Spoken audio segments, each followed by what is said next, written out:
Hello everyone, कैसे हैं आप सभी लोग। तो आज से हम स्टार्ट कर रहे हैं परसेंटेज। ठीक है। तो this is the class 1 of percentage. कोशिश करेंगे 2 या 3 क्लास के अंदर परसेंटेज को ख़त्म करें।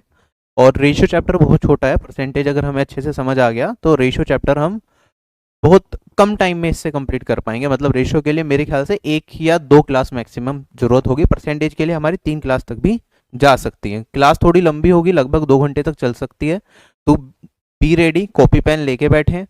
मैं ये मान के चल रहा हूँ कुछ बेसिक चीज़ें आपको इस चैप्टर से रिलेटेड पता होंगी, राइट। बेसिक चीज़ें मतलब परसेंटेज क्या होता है, फ्रैक्शंस क्या होते हैं। कुछ क्वेश्चंस आपने पहले करे होंगे टीयर 1 के लिए, आपने प्रैक्टिस परसेंटेज तो सब पढ़ते ही हैं। तो हम क्वेश्चंस पे ज़्यादा टाइम नहीं लगाएंगे, हम थोड़ा स्पीड में चलेंगे। कोशिश करेंगे हर एक टाइप को छू के निकलें। और अच्छे लेवल के क्वेश्चंस भी हम प्रैक्टिस करें, कैलकुलेशंस भी थोड़ी अच्छी हों उनके अंदर। लेकिन आपको मेरे साथ स्पीड में चलना होगा। और कोई भी चीज़ ऐसा मत सोचें कि वीडियो चल रही है तो मैं बस वीडियो देख लूंगा, मेरा काम चल जाएगा। कॉपी पेन लेके बैठे, मैं कुछ कैलकुलेशंस भी बीच बीच में करवाऊंगा। तो वो आपको कैलकुलेशन भी खुद से करते रहना होगा। ठीक है। मैं वीडियो क्वेश्चन मैं आपके सामने दूंगा, कुछ टाइम दूंगा क्वेश्चन को सोल्व करने का। ठीक है। हो सकता है मैं 15 सेकंड का टाइम दूं, मैं 20 सेकंड का टाइम दूं।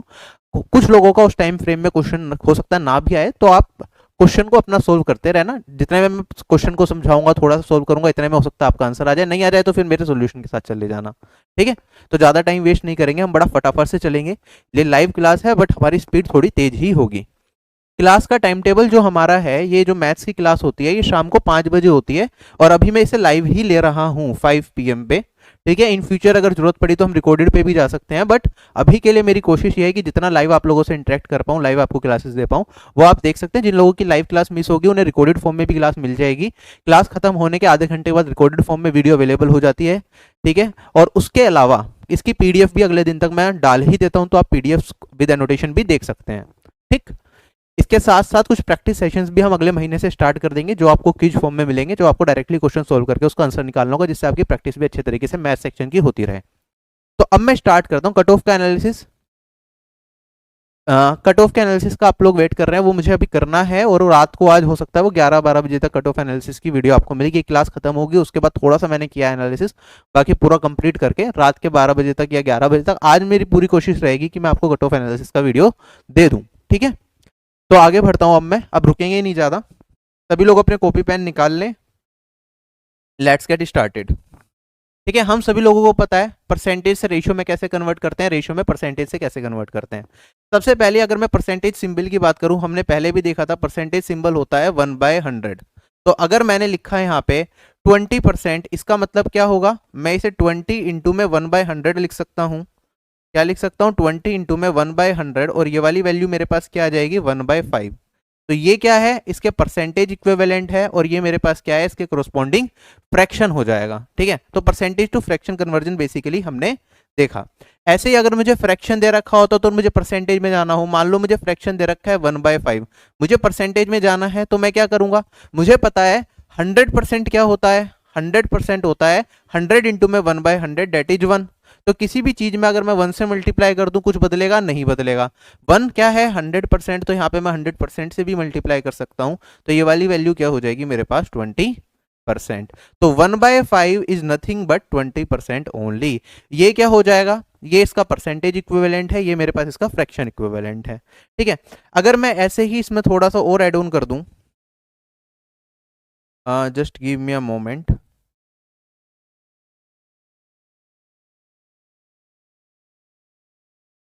ठीक। तो अगर मैं यहाँ पे कहता हूँ मेरे पास एक वैल्यू है से 60, मैंने कहा 1/5 ऑफ 60, या फिर मैंने कहा 20% ऑफ 60, दोनों मेरे पास क्या होगा, बिल्कुल बराबर होगा। 1/5 ऑफ 60 करूंगा तो ये वाली वैल्यू मेरे पास 12 देगा मल्टीप्लाई कर पे। और 20% इज नथिंग बट 20 इंटू में 1/100 इंटू में 60, तो ये 20 और ये मेरे पास 5, और ये वाली वैल्यू क्या आ जाएगी मेरे पास, अगेन 12। तो दोनों में कोई भी फर्क नहीं है, हमने दोनों की दोनों चीजें देख ली। ठीक है। आगे बढ़ता हूं। जो भी क्वेरीज है मैं लूंगा, क्लास खत्म होने दो, उसके बाद आप जो भी पूछना चाहो पूछ सकते हो। अगर मैं बात करता हूं 100% of something is a number itself, किसी का भी 100% अपने आप में नंबर होता है। जैसे कि मैंने कहा एक्स, एक्स का 100% निकालू, 100% is nothing but x only. तो एक्स का 100% क्या हो जाएगा, एक्स इंटू में 1 डेट इज एक्स। तो कोई भी नंबर हमेशा अपने आप का क्या होता है, 100% होता है। आगे बढ़ते हैं। कुछ basic percentage to fraction conversion हमें पता होने चाहिए। जैसे कि अगर मैं बात करता हूँ वन, वन क्या है अपने आप में, मैंने अभी बताया ये होता है 100%। अगर इसके आगे मैं चलूँ यहाँ पे, वन के आगे मैं 1/2 लिख दूं, 1/3 लिख दूं, 1/4 लिख दूं, अगर निकालता चलूंगा तो इंटू 100% करके ये मेरा 50% आ जाएगा। ये फ्रैक्शन है, इसके इक्विवेलेंट परसेंटेज। ऐसे ही 1/3 है, इंटू 100% करूंगा तो ये 33 1/3% या फिर 33.3% होता है। और ऐसे ही 1/4 हमारा 25% होता है। ये पूरी की पूरी टेबल आपको याद रखनी है जो भी यहाँ पे लिखा हुआ है, ठीक है। 1/2, 1/3 33, 1/3 1/4 25, 1/5 20%, 1/6 इतना, 1/7 1/8 1/9 1/10, ठीक। उसके बाद 1/12 का पूछते हैं, 1/11 ये हो चुका है, 12 हो गया, 13 14 15 16, 1/20 1/24 25 30, 1/40 1/50 और 1/100। जितनी भी वैल्यूज यहाँ पे लिखी हुई है सारी सिर्फ इंपॉर्टेंट वैल्यूज हैं, ये आपको ऑन टिप्स याद होनी चाहिए। क्या ये चीज क्लियर है? जिसे याद नहीं है फटाफट से give it a quick read और इसे याद कर लो। मेंसुरेशन 3D मत छोड़ के जाओ, क्रैश कोर्स देख जाओ, कम से कम फॉर्मूला जरूर देख के जाना, ठीक है। बाकी इस कोर्स में आप, जब मैं मेंसुरेशन कराऊंगा तो इस कोर्स में जो चीजें करेंगे वो देख लेना। चलें आगे। जनरल अवेयरनेस की जो वीडियोज हैं वो इनफ है मेंस के लिए, ठीक है। ये सारा एक बार क्विक रीड करो। आई होप ये सब आपको याद है पहले से ही। अब मैं आगे बढ़ रहा हूँ, इस पे रुकेंगे नहीं। अब ऐसे ही जैसे हम पढ़ते हैं, मैंने कहा कि n की वैल्यू मैंने 1/6 रखी, तो ये 1/6 क्या होता है मेरे पास, 16 2/3% होता है। ऐसे अगर मुझे यहाँ पे n को 2 रख दिया तो 2/6 क्या होगा, ये 1/3 बन के 33 1/3%। ऐसे ही 3/6, ये सभी फॉर्म में हमें वैल्यूज याद रखनी होती हैं। जैसे कि मैं एक एग्जांपल से समझाता हूं। मैंने कहा 1/7 क्या होता है, 1/7 होता है मेरे पास 14 2/7%। अगर मुझसे पूछ ले 3/7 क्या होगा, तो ये वाली वैल्यू क्या होगी, इसमें ही 3 से मल्टीप्लाई कर देंगे। 14 2/7 इज नथिंग बट 14 प्लस 2/7, और इसमें अगर मैं 3 से मल्टीप्लाई कर दूं तो ये कितना आ जाएगा, 42 6/7%। तो इस फॉर्म में भी हमें पता होना चाहिए कि 1/7 ये होता है। ऐसे ही अगर 2/7 निकालता हूं तो ये होता है 28 4/7%, ठीक है। अगर मैं 4/7 निकालूंगा तो ये क्या हो जाएगा, ये होगा 4, ये होगा मेरे पास 14 प्लस 2/7% से मल्टीप्लाई करूंगा तो ये 56 प्लस 8/7 आएगा। और अगर 8 को मैं ब्रेक करूंगा तो ये मेरे पास क्या आ जाएगा, 1 प्लस 1/7 डेट इज 57 प्लस 1/7%, ठीक है, जिसे मैं 57 1/7% लिख सकता हूं। तो इसकी आपको थोड़ी सी प्रैक्टिस करनी है। 1/7 का मान पता आपको, तो 2/7 क्या होगा, 3/7 4/7 5/7 6/7। ऐसे ही आपको बाकी वैल्यूज भी चेक करते रहना होगा, ठीक। अगर मैं आगे बात करता हूं, मेरे पास इसमें एक चीज दे दे, मान लो हमसे पूछ ले 6/7, ठीक है, ये बताओ फ्रैक्शन है, इसके इक्विवेलेंट परसेंटेज कन्वर्जन क्या होगा। तो आप कहेंगे सर परसेंटेज में कन्वर्ट करने के लिए हम क्या करेंगे, या तो इंटू 100% कर दें, वरना यहाँ पे इंटू 100% करके मैं इसके इक्विवेलेंट परसेंटेज कन्वर्जन निकाल सकता हूं। तो मैं कहूंगा 100 1/7 फ्रैक्शन होता है 14 2/7%। और अगर मुझे 6/7 निकालना है तो 6 इंटू में 14 2/7 से मैं क्या करूंगा, मल्टीप्लाई करूंगा। आप कहेंगे सर 6 इंटू में 14 कितना हो जाएगा मेरे पास, ये वाली वैल्यू आ जाएगी मेरे पास 84। 6 इंटू 2 कितना हो जाएगा, 12/7%। और इसे 12/7 को फर्दर ब्रेक करूंगा तो 84 1 प्लस 5/7%, ये वाली वैल्यू आएगी मेरे पास 85 5/7%, ठीक है। हम ऐसे ही करते हैं। इसमें हम और क्या बेटर कर सकते थे, अगर मुझे 6/7 लिखा हुआ है, इसका परसेंटेज कन्वर्जन निकालना है, तो 6/7 को मैं और क्या लिख सकता हूं, क्या 6/7 मेरे पास यहाँ पे, जल्दी से बताओ, क्या इसे मैं 1 माइनस 1/7 लिख सकता हूं। आप देखो 6 है मेरे पास, मैं 6 को लिख सकता हूं 7 माइनस 1, 7 से कितना कम है, 1 कम है। अगर ये 7 से 1 कम है तो मैं इसे 7 माइनस 1 डिवाइडेड बाई 7%, ये फ्रैक्शन है, इसका परसेंटेज निकालना है मुझे। इसे और ब्रेक करूंगा तो ये मेरे पास 1 माइनस 1/7 आ जाएगा फ्रैक्शन में, इसका परसेंटेज निकालना है। अगर इसका परसेंटेज कन्वर्जन निकालना है तो इंटू में 100% करेंगे, तो ये तो 1 क्या है मेरे पास 100% है, और 1/7 क्या है 14 2/7% है। अगर मैं इसे सब्ट्रैक्ट कर दूं तो भी मेरे पास 85 5/7% आ जाएगा। तो अगर हमारे पास बड़ा फ्रैक्शन हो, जैसे 6/7 ऐसा कुछ आ गया, तो मैं इस तरीके से जा सकता हूं, ना कि मुझे ऐसे 6 से मल्टीप्लाई करना पड़े। क्या ये चीज क्लियर हो गई? क्लियर है या नहीं है?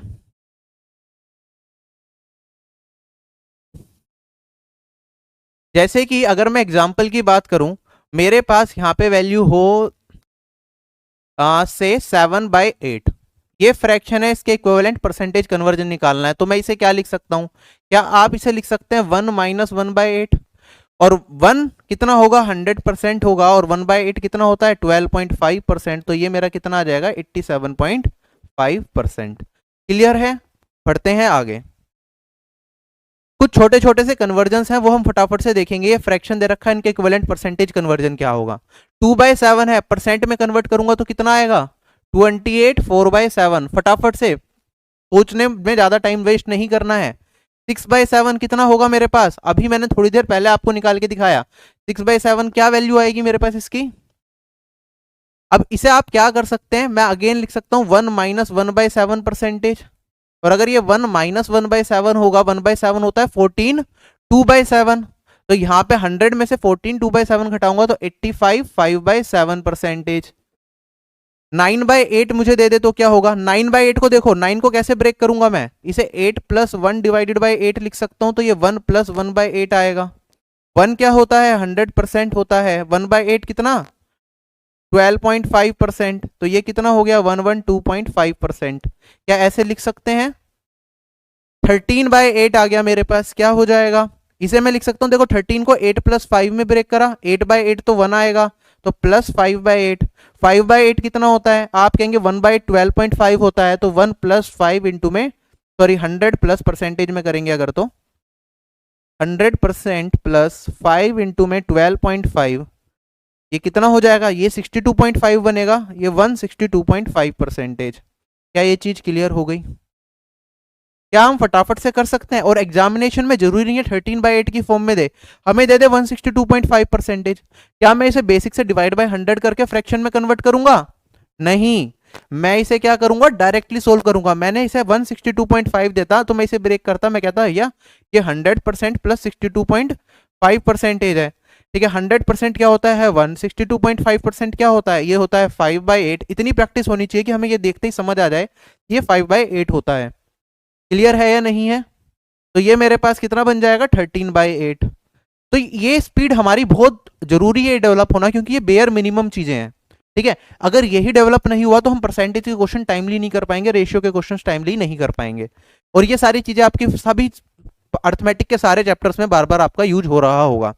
जैसे कि मेरे पास दे दिया 112.5%, इसे सोल्व करेंगे तो क्या करेंगे? क्या मैं इसे 100% प्लस 12.5% लिख सकता हूं?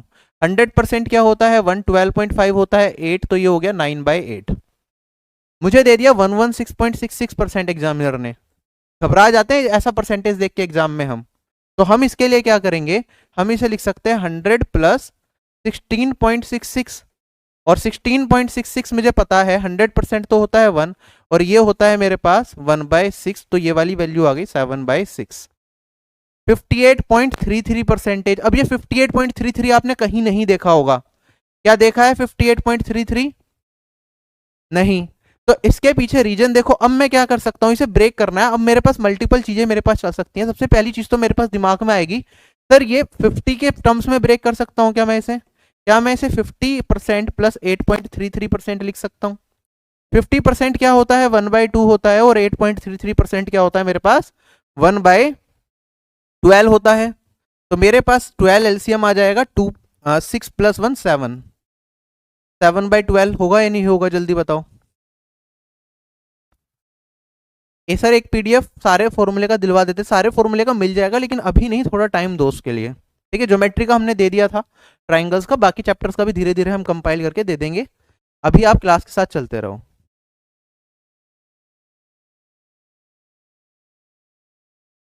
कल क्लास इसलिए नहीं हो पाई थी क्योंकि हमारे ऑफिस का इंटरनेट चला गया था। बिना इंटरनेट की क्लास, लाइव क्लास ले पाना पॉसिबल नहीं था।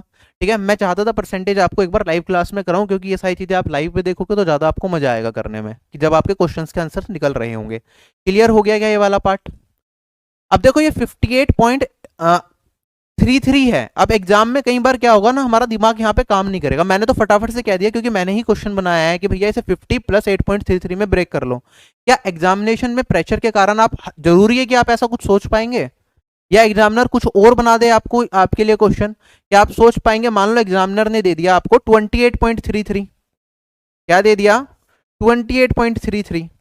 अब ये भी मैं सोचने को तो सोच सकता हूं कि भैया इसे मैं लिख सकता हूं 20% प्लस 8.33%, और ये होता है मेरे पास 1/5 और ये होता है 1/12। एलसीएम ले लूंगा तो ये मेरे पास आ जाएगा 60, और यहाँ पे 12 + 5 17/60। ठीक, यहाँ पे तो क्योंकि मैं खुद फ्रेम कर रहा हूं तो दिख रहा है, लेकिन एग्जाम में कई बार हम फंस जाते हैं इस तरह के सवाल में। तो मैं आपको एक लॉजिक बताता हूँ सिंपल सा, बेसिक से कैसे करेंगे। आप यहाँ पे इसका बेसिक वर्जन भी यूज कर सकते हैं अगर फंस रहे हैं। बेसिक वर्जन क्या है? 58 तो आपको पता है क्या होता है, 58 को एज इट इज रखा। 0.33 क्या होता है जल्दी बताओ? क्या ये 1/3 होता है? तो क्या मैं इसे 58 प्लस 1/3 ऐसे लिख सकता हूं क्या परसेंटेज? यही तो मुझे दे रखा है या नहीं? क्या ये 58 प्लस 1/3 है? 0.33 देख के आपको ये चीज समझ आती है? तो मैं यहाँ पे अब सोल्व कर लूंगा। 58 इंटू में 3 मेरे पास कितना हो जाएगा? ये कैलकुलेशन स्पीड अच्छी होनी चाहिए। ये वाली वैल्यू मेरे पास होगी 8 × 24, 2 कैरी फॉरवर्ड होगा, 15 और 2 17, 174 + 1 दैट इज 175/3। और ये परसेंटेज है तो डिवाइडेड बाय 100 आ जाएगा फ्रैक्शन में कन्वर्ट करने के लिए, और मैं 25 से काटूंगा तो ये मेरे पास 7 आएगा और ये 4 आएगा, और मेरे पास वैल्यू क्या आ गई? 7/12 आ गई। क्या ऐसे तो मैं कर ही सकता हूं?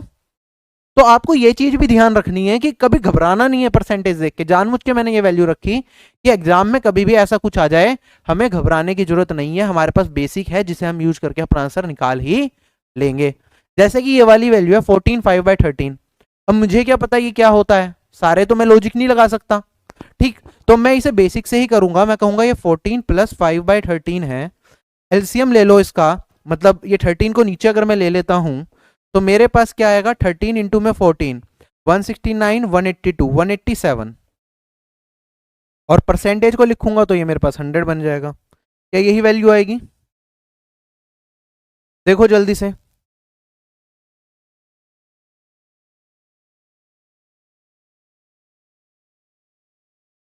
क्लियर है या नहीं है?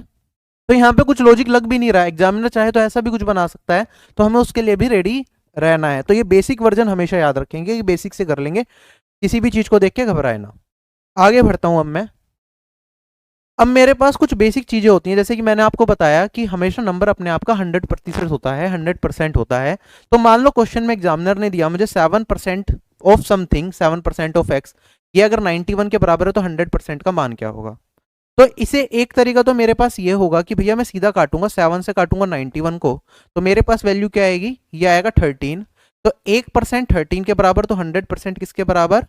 1300। मेरे साथ साथ सोल्व करते रहो ये साथ के साथ।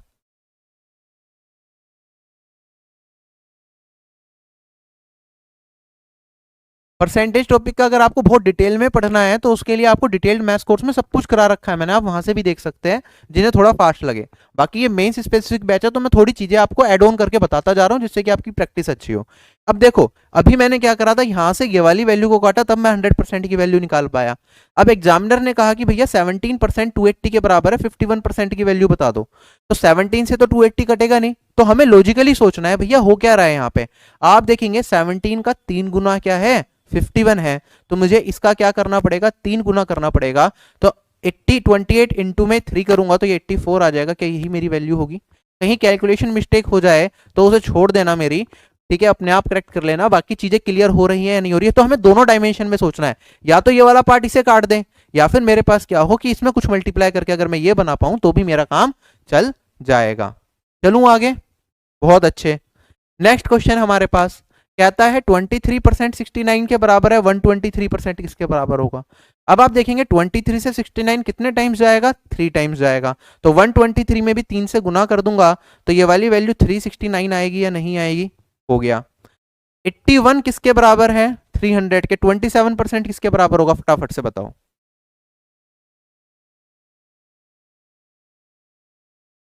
बिल्कुल। देखो डिटेल्ड कोर्स में एवरीथिंग इज कवर्ड। ये मेन स्पेसिफिक बैचेस में थोड़े लेवल क्वेश्चन का बढ़ा के कुछ अच्छे से हम जल्दी जल्दी प्रैक्टिस करेंगे, जिसमें बहुत ज्यादा बेसिक पे नहीं जाएंगे, वो हमें देखना है। और आपकी प्रैक्टिस भी करानी है कैलकुलेशन की मुझे। 81 है, हमें 27 चाहिए। देखो 81 और 300 में कोई ज्यादा लिंक मुझे नहीं दिख रहा, लेकिन 81 और 27 में मुझे पता है कि ये इसका क्या है? 1/3 है। तो इसका 1/3 कर दूंगा तो क्या ये 100 आ गया? इस तरीके से भी सोचने के लिए हमें रेडी रखना है अपने आप को। चलूं आगे, बहुत अच्छे। 19% बराबर है किसके, 82 के। 3.8% का मान बताना है क्या होगा, ठीक है। आप देखेंगे 19 को 0.2 से मल्टीप्लाई करता हूं तो 3.8 आता है, तो इसे भी 0.2 से मल्टीप्लाई कर दूंगा। 82 इंटू में 2 164, तो मतलब 16.4, राइट। 6 1/4% किसके बराबर है, 40 के बराबर है। 100% का मान बताना है। 6 1/4 क्या होता है, जल्दी से याद करके बताओ।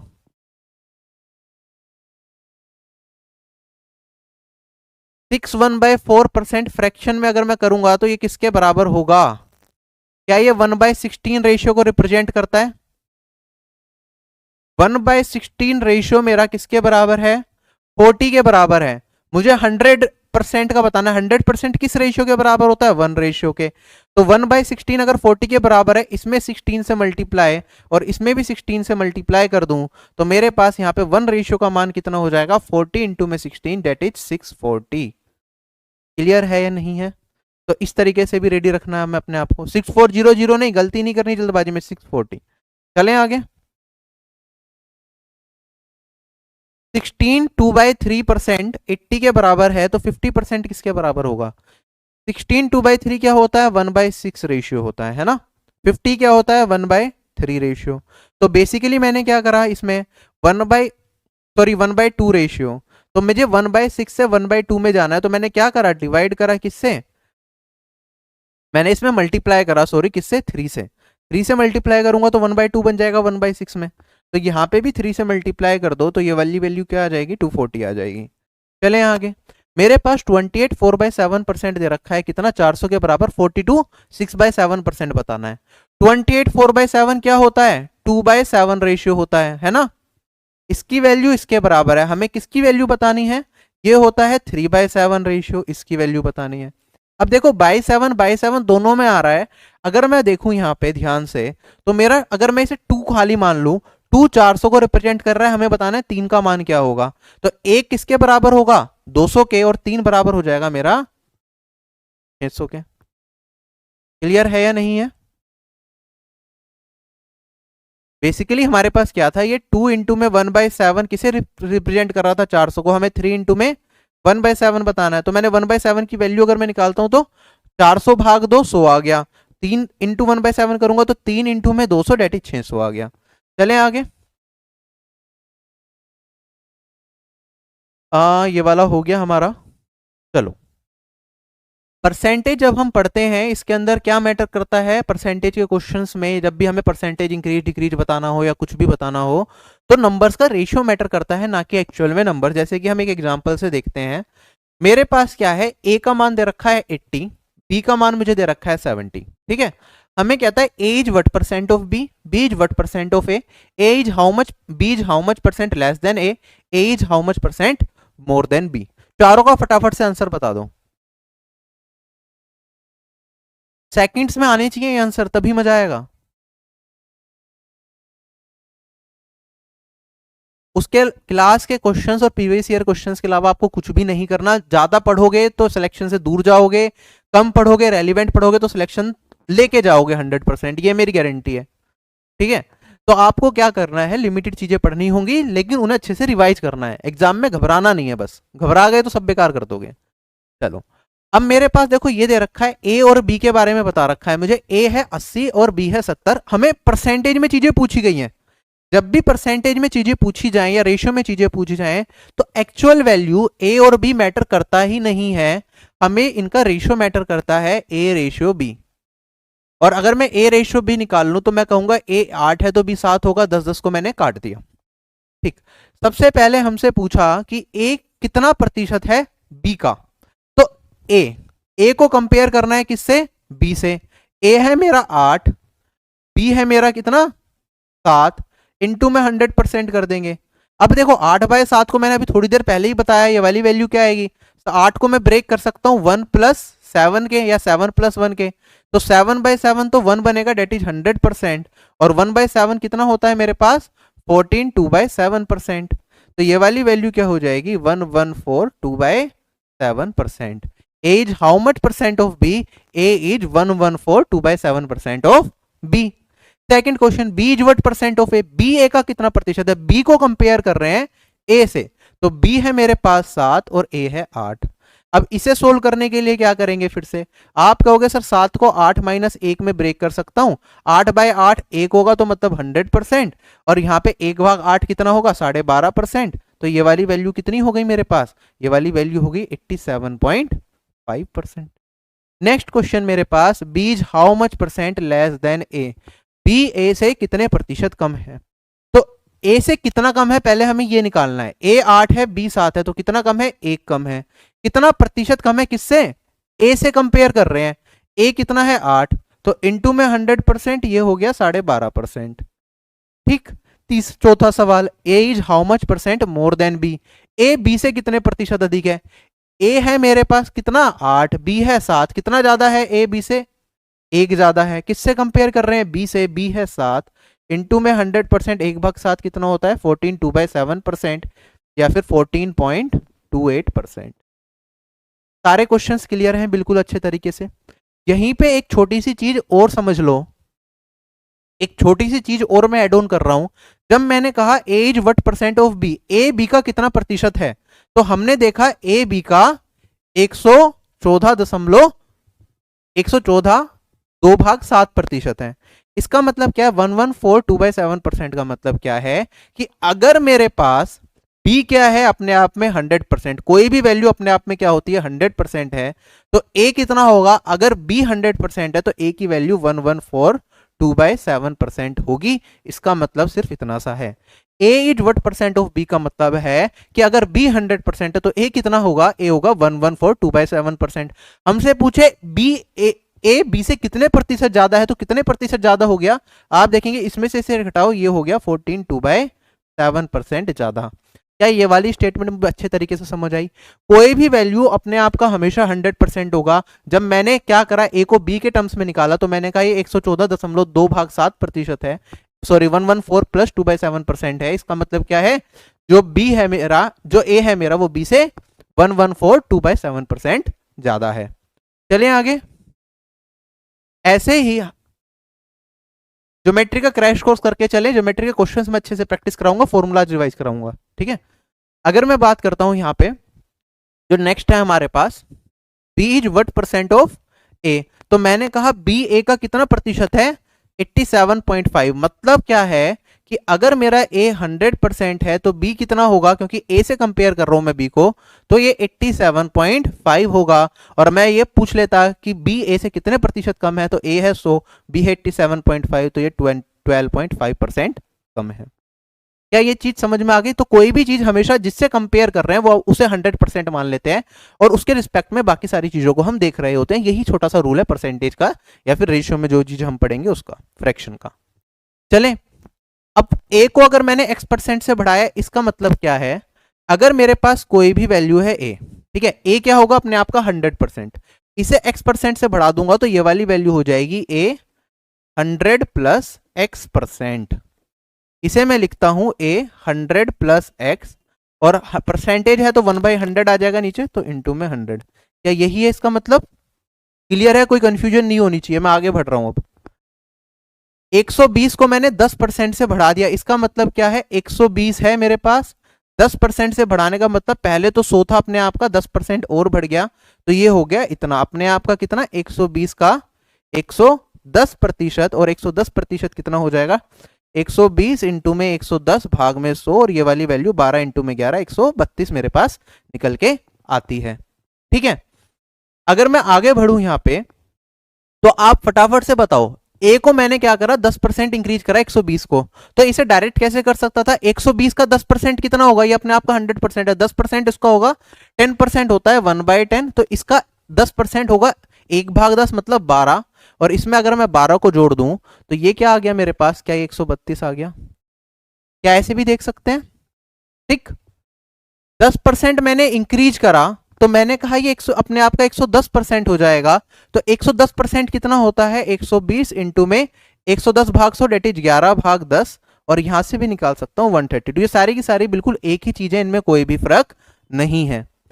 आगे बढ़ता हूं मैं, मैंने कहा ए को डिक्रीज करा x% से, इसका मतलब क्या है, ए अपने आप का 100% था, x% से डिक्रीज करूंगा तो ये इतना बन जाएगा, जिसे मैं a 100 minus x divided by 100 भी लिख सकता हूं। क्लियर? आगे बढ़ता हूं। ए 120 को मैंने 10% से डिक्रीज करा, इसका मतलब क्या होगा, पहले 120 अपना था पूरा, 100 में से 10 को घटाया और डिवाइडेड बाय परसेंट 100 कर दूंगा, तो 120 का 90% मेरे पास मतलब 9/10, और ये वाली वैल्यू आ जाएगी 108। या फिर मैं कह सकता था 120 का 10% है 12, 12 को घटा दो तो ये वैल्यू आ जाएगी 108। चले आगे।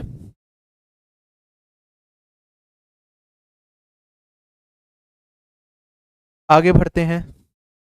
अब मैंने कहा ए को मैंने पहले इंक्रीज करा x% से और उसे बाद में डिक्रीज कर दिया x% से, तो मैंने पहले ए को अगर इंक्रीज कर दूंगा x% से तो कितना हो जाएगा, 100 प्लस x% बन जाएगा अपने आप का। और फिर कहता है जो वैल्यू बनी उसे मैंने डिक्रीज कर दिया किससे, x% से, तो x% से डिक्रीज करूंगा तो जो ये वाली वैल्यू है ये अपने आप का 100 माइनस x% हो जाएगा। क्या कोई दिक्कत है इसके अंदर? नहीं। परसेंटेज हटाओगे तो नीचे 100 100 आ जाएगा। अब देखो दूसरी चीज यहां पे क्या कह सकता है, अगर इसी क्वेश्चन में कहता A is first decreased by x% and then increased by x%, क्या कुछ बदलता मेरा? तो आप कहते सर ये होता है ए 100 माइनस x% और अब इंक्रीज कर दिया x% से तो 100 प्लस x%। क्या ये वाला एक्सप्रेशन और ये वाला एक्सप्रेशन बिल्कुल सेम है? तो जब भी हम सक्सेसिव में इंक्रीज या डिक्रीज लेते हैं तो हमारे पास क्या होगा, हमें कुछ भी चेंज नहीं आएगा हमारे पास। आप पहले इंक्रीज वाला या पहले डिक्रीज वाला कोई सा भी ले सकते हैं, या फिर हमारे पास कहता है ए को पहले x% से बढ़ाया, फिर इसे y% से बढ़ाया, फिर इसे z% से बढ़ाया, तो ऑर्डर आप कुछ भी ले लें, ऑर्डर से यहां पे एग्जैक्ट आंसर पे फर्क नहीं पड़ेगा in case of percentage change. Clear है इतना पार्ट? इसके आगे हम बढ़ते हैं थोड़ा सा और। मैंने ए को इंक्रीज करा किससे, a% से, और उसे फिर इंक्रीज करा b% से सक्सेसिवली। ठीक है, तो इसका मतलब क्या होगा, ए को पहले a% से इंक्रीज करा तो 100 प्लस a डिवाइडेड बाय 100, फिर b% से इंक्रीज करा तो 100 प्लस b डिवाइडेड बाय 100 होता है। इसका जो सक्सेसिव रिजल्ट निकाल के आता है, जो चेंज आएगा, चेंज इन ए, अगर मैं परसेंटेज में लिखूंगा चेंज इन ए, वो होगा मेरे पास ब्रैकेट में a plus b plus a b divided by 100%। ये फॉर्मूला याद रखना है परसेंटेज चेंज। ए के अंदर हमने दो एक्यूरेंसीज करे, पहले एक बार उसे बढ़ाया किसी परसेंट से, फिर दोबारा बढ़ाया तो a प्लस बी बाय 100 हो जाएगा। फॉर एग्जाम्पल मैंने a को क्या करा, a मेरे पास कोई वैल्यू थी, पहले मैंने इसे 10% से बढ़ाया और फिर मैंने इसे क्या करा 20% से डिक्रीज कर दिया। ठीक है, तो मेरे पास वैल्यू क्या आएगी, फॉर्मूला है a plus a b divided by 100। जब हमारे पास क्या हो, डिक्रीज कर रहे हो तो साइन क्या हो जाएगा, नेगेटिव हो जाएगा। तो ए है बढ़ रहा है तो पॉजिटिव है, बी 20% घट रहा है तो -20, और यहाँ पे +10 इंटू में -20 डिवाइडेड बाय 100। मेरे पास वैल्यू क्या आएगी, आएगी -10 -2, और ये वाली वैल्यू -12%। क्या ये चीज क्लियर हो गई? तो ये हमारे पास डायरेक्ट फॉर्मूला है जो आप यूज कर सकते हैं। अगर मेरे पास डिक्रीमेंट हो तो साइन को नेगेटिव कर देंगे, और अगर इंक्रीमेंट हो तो सिर्फ पॉजिटिव साइन हमारे पास आएगा। क्लियर हो गया? अगर मैं यहां पे 3 वैल्यूज होती मेरे पास क्या है, ए को मैंने क्या करा, चेंज कर रहे हैं के अंदर, पहले a% से इंक्रीज करा, फिर b% से इंक्रीज करा, और c% से क्या करा, इसके अंदर इंक्रीज करा। तो परसेंटेज चेंज जो होता है, ये सारी चीजें बहुत यूज होंगी, अभी कई बार हम बेसिक से करेंगे, कई बार फॉर्मूला लगाएंगे। a plus b plus c plus a b plus b c plus c a divided by 100 plus a B c divided by 10,000, ये हमारे पास परसेंटेज चेंज का फॉर्मूला होता है डायरेक्ट। क्या ये चीज क्लियर हो गई? अगर ए किसी चीज के अंदर हम 3 बार सक्सेसिवली चेंज करें, एक बार a% का, b% का, 3 c% का, तो जो इफेक्टिव चेंज होगा वो हमारे पास कितना होगा, इतना होगा। सक्सेसिव वाला भी यूज करेंगे, वो भी हम देखेंगे, मैं बस कुछ फॉर्मूलाज आपको लिखा रहा हूँ जिससे कि आपकी एक बार थ्योरी रिवाइज हो जाए। अब हम क्वेश्चंस पे मूव करते हैं सीधा सीधा, ठीक है। बेसिक क्वेश्चन करेंगे, फिर सक्सेसिव वाले क्वेश्चंस भी करेंगे और आगे बढ़ेंगे, ठीक है। आज की क्लास में टारगेट है 40 से 50 क्वेश्चंस हम एटलीस्ट सोल्व करके जाएं। चलें आगे। सबसे पहला question, half of 1/4 of 1% return in decimal क्या होगा। अब मजा आने वाला है, कॉपी पेन लेके रेडी रहो और क्वेश्चंस को सोल्व करते रहो मेरे साथ साथ। क्या आएगी इसकी वैल्यू, हाफ ऑफ, बहुत अच्छे Chandra, half of 1/4 of 1% return in decimal. सिर्फ लैंग्वेज का खेल है। राधे राधे मृत्युंजय। देखो हाफ क्या होता है मेरे पास 1/2 ऑफ 1/4 क्या होता है 1/4। 1% क्या होता है 1%। अगर परसेंट हटा दूं तो ये वाली वैल्यू क्या आ जाएगी मेरे पास 1/100। मुझे इसकी वैल्यू फाइनली बतानी होगी क्या होगा। आप कहेंगे सर इसे अगर मैं देखता हूं तो ये तो 1/8 होता है और ये मेरे पास 1/100 है, ठीक है। क्या मैं 1/8 को पॉइंट में सोल्व कर सकता हूं, क्या आएगा 1/8 होता है 0.125, ठीक है। और इसे डिवाइडेड बाय 100 और लगा दिया तो 2 जीरो है ना यहाँ पे, तो पॉइंट मेरा 2 प्लेस इधर और खिसक जाएगा, तो ये हो जाएगा 0.00125। क्या ये चीज क्लियर हो गई। 0.00125। ये बेसिक सा क्वेश्चन है, इसमें भी आधे लोग गलती कर रहे होंगे। कुछ लोग लिख रहे हैं सी, कुछ लोग लिख रहे हैं डी, ठीक है। सी वाले भी काफी हैं। ध्यान रखना 1% है, डेसिमल में लिखना, परसेंटेज का सिंबल थोड़ी है इधर। क्लियर है या नहीं है, ठीक। कुछ चीजें मैं अभी लिख रहा हूं आपके लिए, याद रखेंगे। 1/8 होता है 0.125, 1/2/8 होता है 0.25, 3/8 होता है 0.375, 4/8 होता है मेरे पास 0.5, 5/8 होता है 0.125, 625, 6/8 होता है 0.75, 7/8 होता है मेरे पास 0.875 और यहाँ पे मेरे पास 7/8 होगा 0.875 और 8/8 तो मेरा 1 ही हो जाता है। तो ये चीज़ें याद रखेंगे। अब इसका फायदा क्या होता है जो मैं यहाँ पे आपको ये चीज़ बता रहा हूँ। मान लो कहीं मुझे कहीं मिल गया 58.375%, इसे हमें फ्रैक्शन में कन्वर्ट करना पड़ गया तो क्या हम कर पाएंगे, हम घबरा जाएंगे एग्जाम में। इसे सही करना पड़ेगा हमें। 58 प्लस 0.375, मुझे पता होना चाहिए ये 0.375 बेसिकली होता क्या है, ये 58 प्लस 3/8 होता है, ठीक है। अब इतना कर लिया तो मेरा काम बड़े आसानी से चल जाएगा। क्लियर है। ऐसे ही 0.66 मुझे पता होता है कि क्या होता है, ये 2/3 होता है, ठीक है। 0.2814 दे दे तो ये वाली वैल्यू क्या हो जाएगी हमारे पास, क्या ये 2/7 होगी ना, थोड़ा सा गलत कर दिया मैंने, 0.1428 होगा तो ये 1/7 होता है। 0.2856 पॉइंट के बाद ऐसा कुछ दे दे तो ये 2/7 होता है, ठीक है। ये चीजें हमें बेसिक्स में याद रखनी है जिससे कि एग्जाम में हम घबराए ना इस तरह के परसेंटेज को देख के, ठीक है। एग्जामिनर ऐसे क्वेश्चंस बिल्कुल बना सकता है। अगला सवाल हमारे पास बिल्कुल सिंपल सा,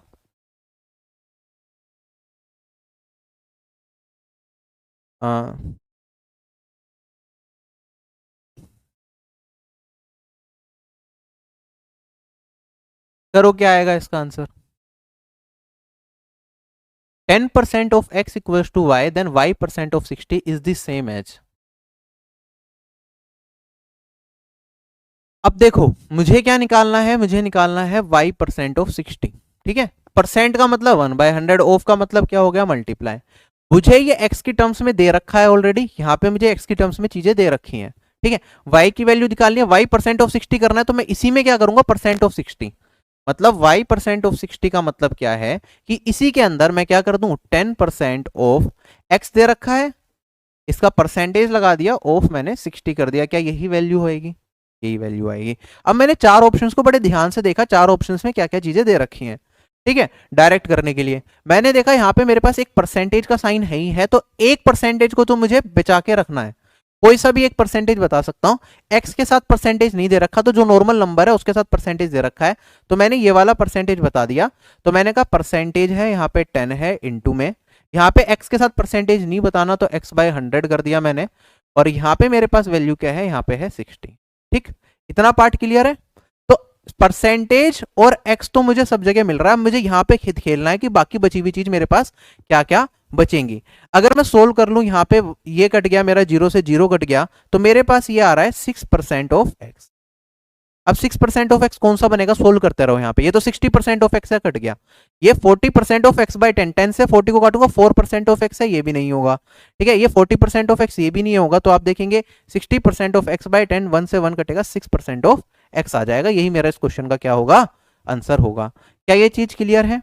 इसमें बाकी दो ऑप्शंस तो आप बड़े आसानी से एलिमिनेट कर सकते थे। जब मैं इसे सोल्व कर रहा था तो मेरे पास ये 6 वाला पार्ट बच रहा था, और यहाँ पे 6 का मल्टीपल चारों ऑप्शन में से कौन सा था, इसमें कोई 6 का मल्टीपल नहीं था, इसके अंदर कोई 6 का मल्टीपल नहीं था। तो मेरा जो आंसर होता या तो वो ए होता या फिर मेरे पास डी होता। तो ये चीज भी थोड़ी सी देखी जा सकती थी। क्या ये पार्ट क्लियर हो गया? इसी क्वेश्चन में एक और चीज हम ऑब्जर्व कर पाते हैं जब भी इस तरह के क्वेश्चन हो। क्या यहाँ पे मेरे पास, अगर आपने अलजेब्रा पढ़ा है, एक इक्वेशन है, एक इक्वेशन है या नहीं है? है। कितने वेरिएबल्स हैं? 2 वेरिएबल्स हैं। तो इसका मतलब एक वेरिएबल का मान कुछ भी माना जा सकता है या नहीं माना जा सकता? बिल्कुल माना जा सकता है, चीजों को सिंप्लीफाई करने के लिए। अब मेरे पास ये y की टर्म्स में कुछ पूछा है, और यहाँ पे 10% ऑफ x दे रखा है इक्वल्स टू y। क्या मैं यहाँ पे x को 100 मान लूं? अगर इसी क्वेश्चन के अंदर मैं x को क्या कर दूं, क्योंकि 2 वेरिएबल हैं, एक वेरिएबल का मान कुछ भी मान सकता हूं, तो मैंने अगर x को 100 कर दिया, 100 क्यों कर रहा हूं, क्योंकि परसेंटेज ऑफ x है, तो परसेंटेज एलिमिनेट हो जाएगा x को 100 मानते ही। और यहां पे भी x को 100 मानूंगा तो ये परसेंटेज वाला सिंबल एलिमिनेट होता चला जाएगा। तो मैं कहूंगा यहाँ पे ये y का मान कितना आ जाएगा, अगर x को मैंने 100 रखा तो y मेरा 10 के बराबर आ गया, और मुझसे पूछा y% ऑफ 60, तो 10% ऑफ 60 अगर मैं निकालूं तो ये वाली वैल्यू क्या आ जाएगी, ये वाली वैल्यू आ जाएगी 6।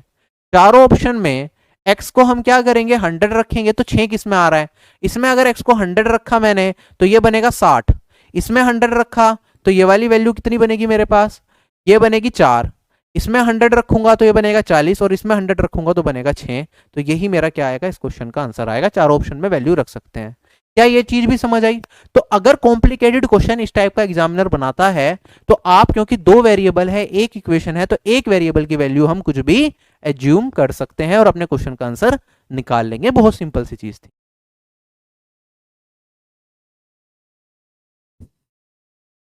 चंद्रा, जो मेरी टीयर 2 वाली पीडीएफ है आप वो सोल्व कर सकते हैं। अगर किरण की आपने पहले सोल्व करी हुई है बुक परसेंटेज चैप्टर के लिए, तो उसके जो अच्छे क्वेश्चंस होंगे, जो आपने हाईलाइट करोगे कि हाँ ये क्वेश्चन मुझसे नहीं हो रहे, तो खाली वो सोल्व करेंगे। क्वेश्चन बार बार सोल्व करने का कोई मतलब नहीं है।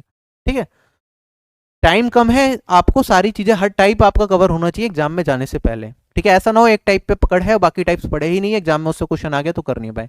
अब ये बहुत सरल सा सवाल है, सभी लोग मुझे पता है कर लेंगे, तो मैं भी फटाफट से आपके लिए कर देता हूँ इस टाइप का क्वेश्चन।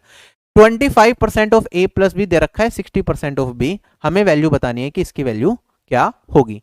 परसेंटेज से परसेंटेज कटेगा, 25 से अगर 60 को काटूंगा 5 से कटेगा मेरे पास 5 ऑफ a प्लस b, ये किसके बराबर आ जाएगा, ये मेरे पास 12b के बराबर आ जाएगा। ठीक है, 5a और 5b है, 5 भी 12b में घटाऊंगा तो मेरे पास 7b बचेगा, और यहाँ पे मेरे पास 5a बचेगा, और यहाँ पे a बाय b का मान कितना आ गया मेरे पास, 7/5 आ गया। ठीक है, हमसे पूछा है 10a माइनस बी और 10a plus b divided by, तो a को मैं 7 रेशियो मान सकता हूं, b को मैं 5 रेशियो मान सकता हूं। तो a की जगह 7 रखा तो 70, और b को 5 रखा, 70 माइनस 5 डेट इज 65, और यहाँ पे 70 प्लस 5 डेट इज 75। आंसर कितना आ गया, 13/20, तो 13/15 सॉरी। क्लियर है क्या क्वेश्चन सभी को? चलें आगे, नेक्स्ट क्वेश्चन भी है। 55% of a number is added to 18, then the result is the number itself, the number is।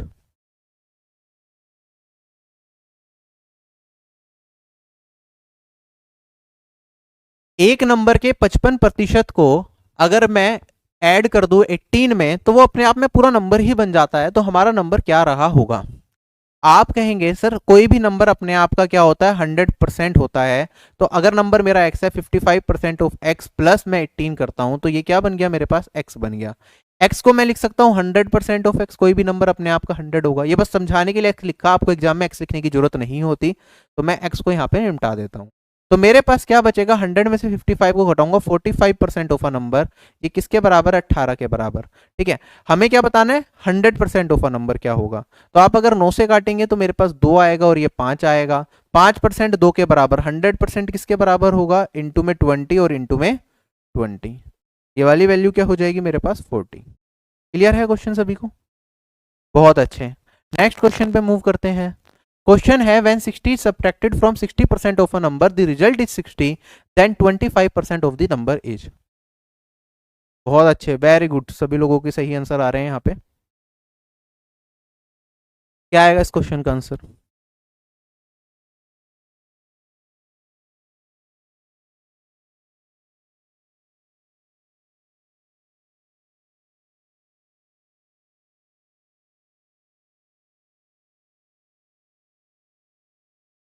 जब मैंने 60 को घटाया 60% से एक नंबर के, तो रिजल्ट मेरे पास क्या आया, 60 निकल के आया।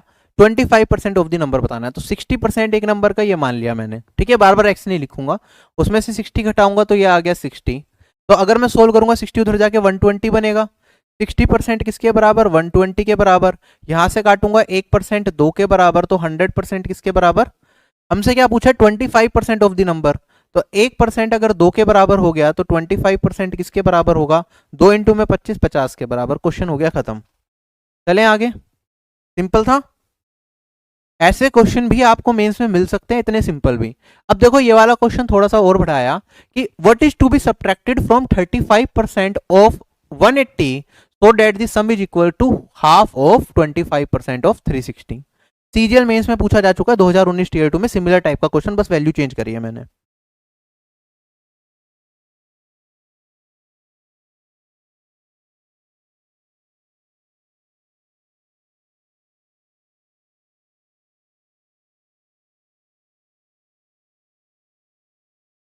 सम की जगह यहाँ पे वैल्यू लिख देना, so that the result is equal to result।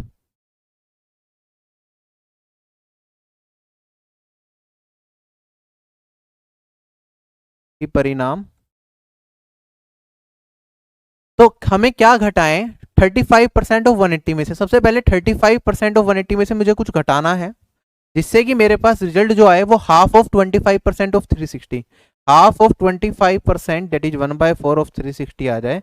35% of 180 को मैं क्या लिखूंगा, आप देखो परसेंटेज होता है 1/100, तो सीधी सी बात है परसेंटेज 1/100 होता है। मुझे कुछ नहीं करना, मुझे यहीं पे सोल्व करूंगा। एक जीरो तो यहां गई और एक यहां पे आप पॉइंट लगा सकते हैं, 3.5 लिख सकता हूं। 3.5 को 18 में मल्टीप्लाई करूंगा तो क्या आएगा, 3.5 इंटू में 8 कितना होगा, 3.5 इंटू 2 7 होता है, 7 4 जो 28, तो 2 कैरी फॉरवर्ड होगा। मेरे पास यहाँ पे वैल्यू क्या आएगी,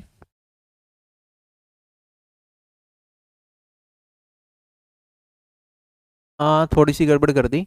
18 को 3.5 में अगर मैं मल्टीप्लाई करूँ, 5 जा 90, ठीक है, 9 कैरी फॉरवर्ड होगा, 18 3 जा 54 और 9 63। ठीक है, ये 4 से काटूंगा 90, 2 से काटूंगा ये 45, मेरे पास वैल्यू आ जाएगी यहाँ पे एक्स का मान 63 में से 45 को घटाएंगे तो 18। यही इस क्वेश्चन का आंसर है। ठीक है, चलें आगे। 27, कौन बोल रहा था, क्वेश्चन है simple. A's marks is 75% less than B's marks, then B's marks is what percent more than A's marks. बहुत सिंपल, ए के नंबर 75% कम है बी से, 75% होता है 3/4, इससे कम है बी से।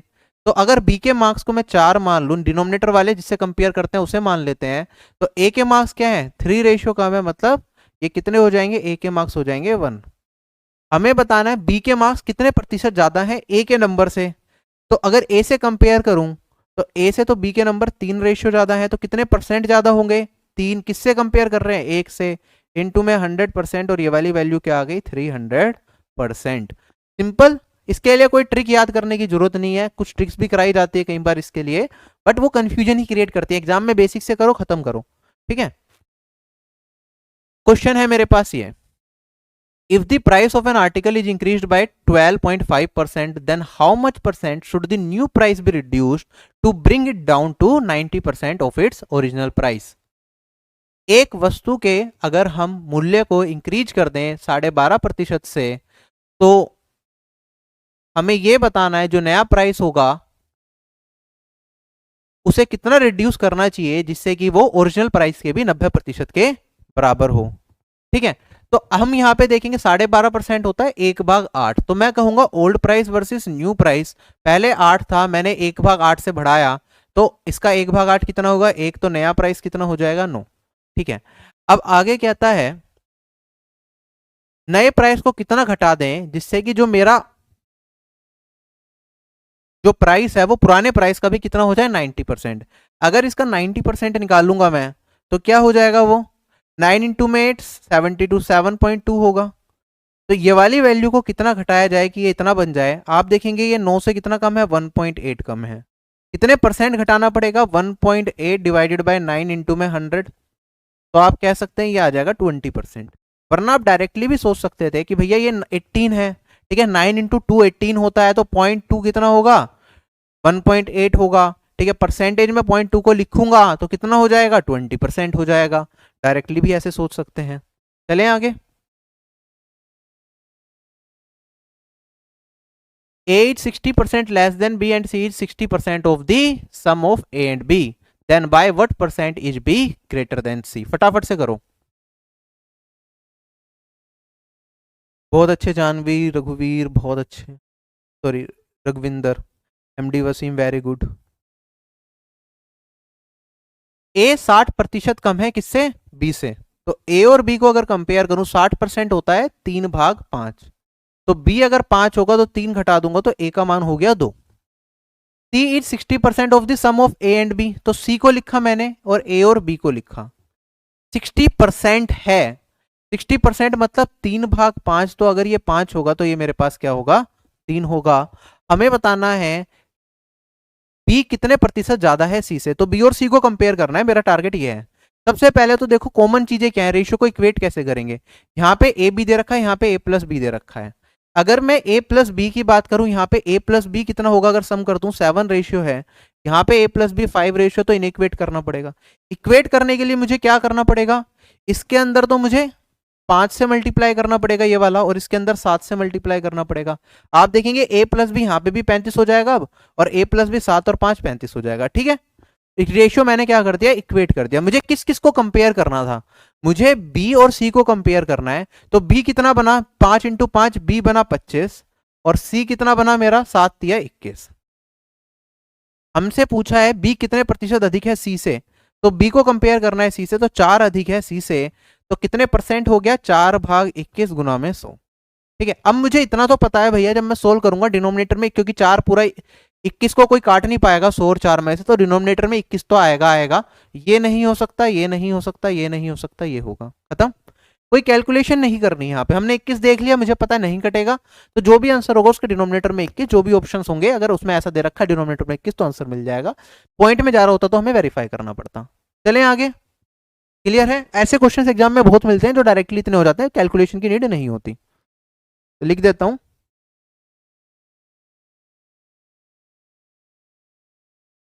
नेक्स्ट क्वेश्चन मेरे पास, A is 80% more than B and C, sorry, A is 80% more than B and C is 48 4/7% less than the sum of A and B. By what percent is the difference of A and B less than C? अब question वही है, सब कुछ वही है, चीजें वही हैं, बट इसमें लॉजिक लास्ट में लाइन में थोड़ा सा कंफ्यूज कर दिया। एग्जाम में जब हम सोल्व करते हैं तो ये चीजें दिमाग से निकल जाती हैं, समझने में क्वेश्चन को दिक्कत हो जाती है कई बार।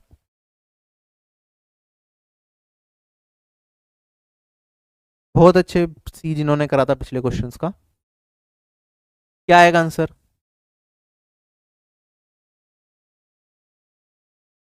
कहता है ए 80% अधिक है बी से। तो ए और बी को बात करूं, 80% क्या होता है, 4/5, तो अगर मेरे पास क्या है, बी 5 है, तो ए 4 ज्यादा ए कितना हो जाएगा, 9 हो जाएगा। ठीक, सी इज 48 4/7, ये वाला परसेंटेज एग्जाम में पूछा जा चुका है, मैंने एग्जाम से उठाया ये वाला percentage. C is 48/4/7% less than the sum of A and B, तो ए और बी का सम करा और यहाँ पे सी से कंपेयर करना है। 48 4/7% को सोल्व करेंगे तो मेरे पास वैल्यू क्या आएगी यहाँ पे, इसे 42 4/7 नहीं बनेगी बात, चलो पूरा ही सोल्व कर लेंगे। 8 7 जा 56, 5 कैरी फॉरवर्ड होगा 33, 336 प्लस 4 डिवाइडेड बाय 7, परसेंटेज है तो 100 बन जाएगा, और ये वाली वैल्यू 340/700, 34/70, ऐसा कुछ आ रहा है मेरे पास।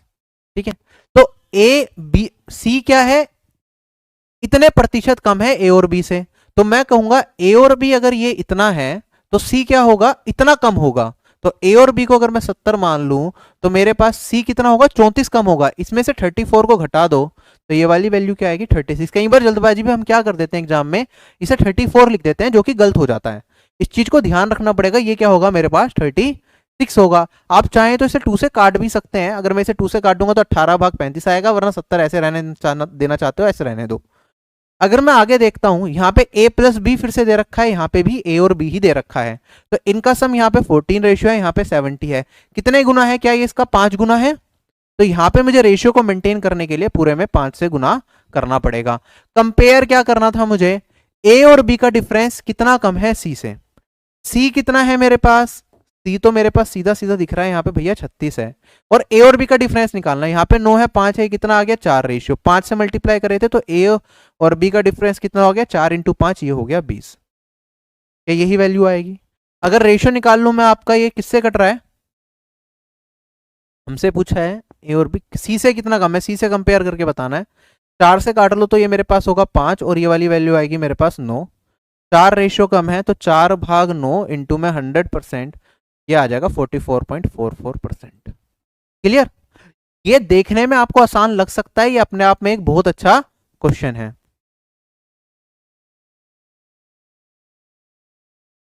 चलें आगे।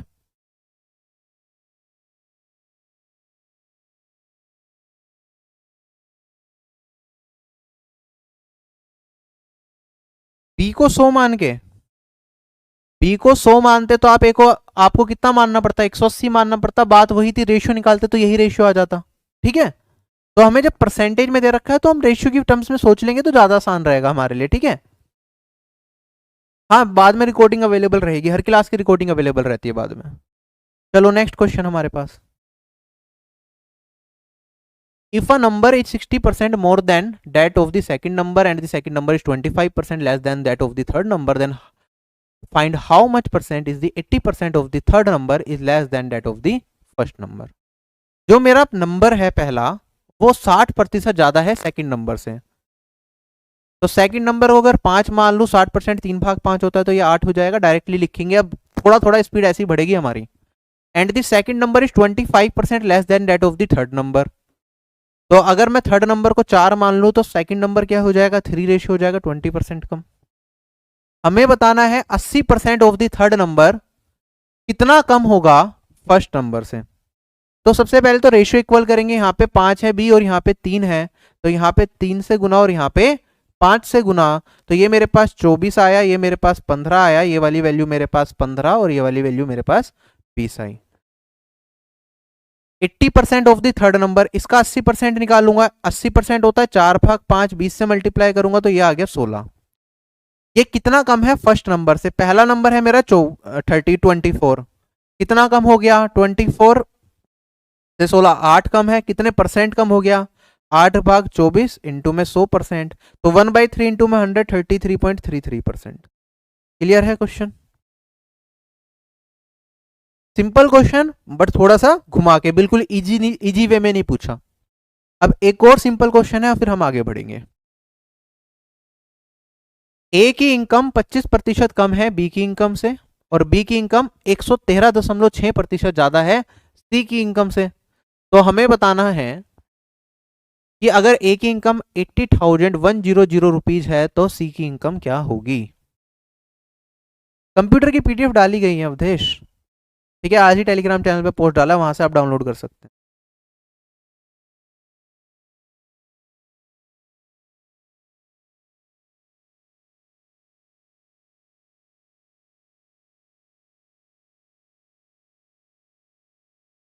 हाँ, डिटेल वाला कोर्स अगर आपने पहले पढ़ रखा है उसे रिवाइज करके आएंगे तो आपको क्लास में क्वेश्चन सोल्व करने में मजा आएगा, क्योंकि सारी चीजें आपको पहले से भी पता होंगी और आपकी प्रैक्टिस अच्छी हो रही होगी। ए की इनकम क्या है, 25% कम है बी की इनकम से। तो ए और बी की बात करूं 25%, 1/4, तो ए की इनकम 3 होगी, बी की अगर 4 है तो, ठीक है।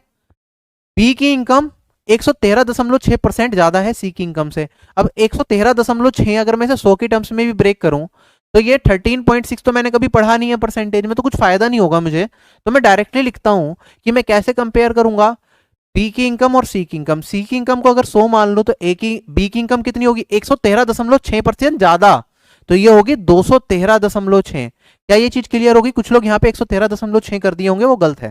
ठीक, पॉइंट हटा दूंगा क्योंकि मुझे पॉइंट में क्यों रखूं, तो यहाँ पे एक जीरो और लग जाएगी। क्या इतना पार्ट हमारे पास क्लियर हो गया?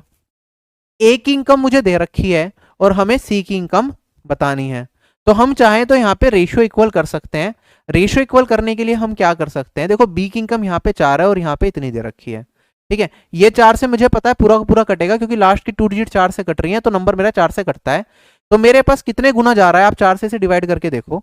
मेरे पास ये वाली वैल्यू 5, फिर 3 और 4, 534 टाइम्स जा रहा है, तो 534 मेरे पास यहाँ पे आ जाएगा।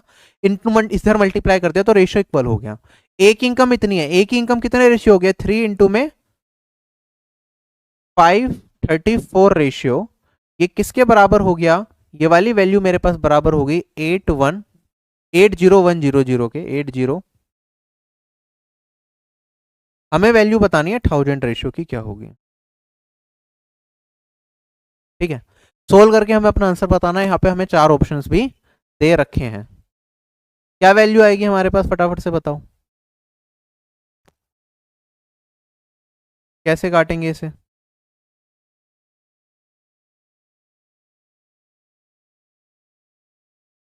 50,000, बहुत अच्छे, बहुत अच्छे, 50,000 इज द राइट आंसर। अगर मैं इसे सोल्व करता हूँ, सबसे पहले तो मेरे पास ये वाली वैल्यू जाएगी, 3 से अगर मैं काट दूं तो मेरे पास ये दूनी और 6 और 7, और इससे काटूंगा तो ये 2 टाइम्स जा रहा है, और यहाँ पे मेरे पास 100 बचेगा, यहाँ पे ये 50 बचेगा, और मेरे पास ये वाली एक रेशियो 50 के बराबर, तो 1000 रेशियो 50,000 के बराबर। वेरी गुड, चलें आगे। तो एग्जामिनर ऐसे कैलकुलेशन में हल्का सा फंसाएगा, यही कैलकुलेशन है जो आपको मैक्सिमम देखने को मिलेगी, इससे मुश्किल कैलकुलेशन बहुत ही रेयर देता है। अब एक सवाल है ये, A is 20% more than B, B is 50% less than C, C is 40% more than D, and A is what percentage less than D, ये बताना है। इसमें एक छोटा सा कंसेप्ट रिवाइज कराऊंगा, फिर हम इस क्वेश्चन को सोल्व कर लेंगे।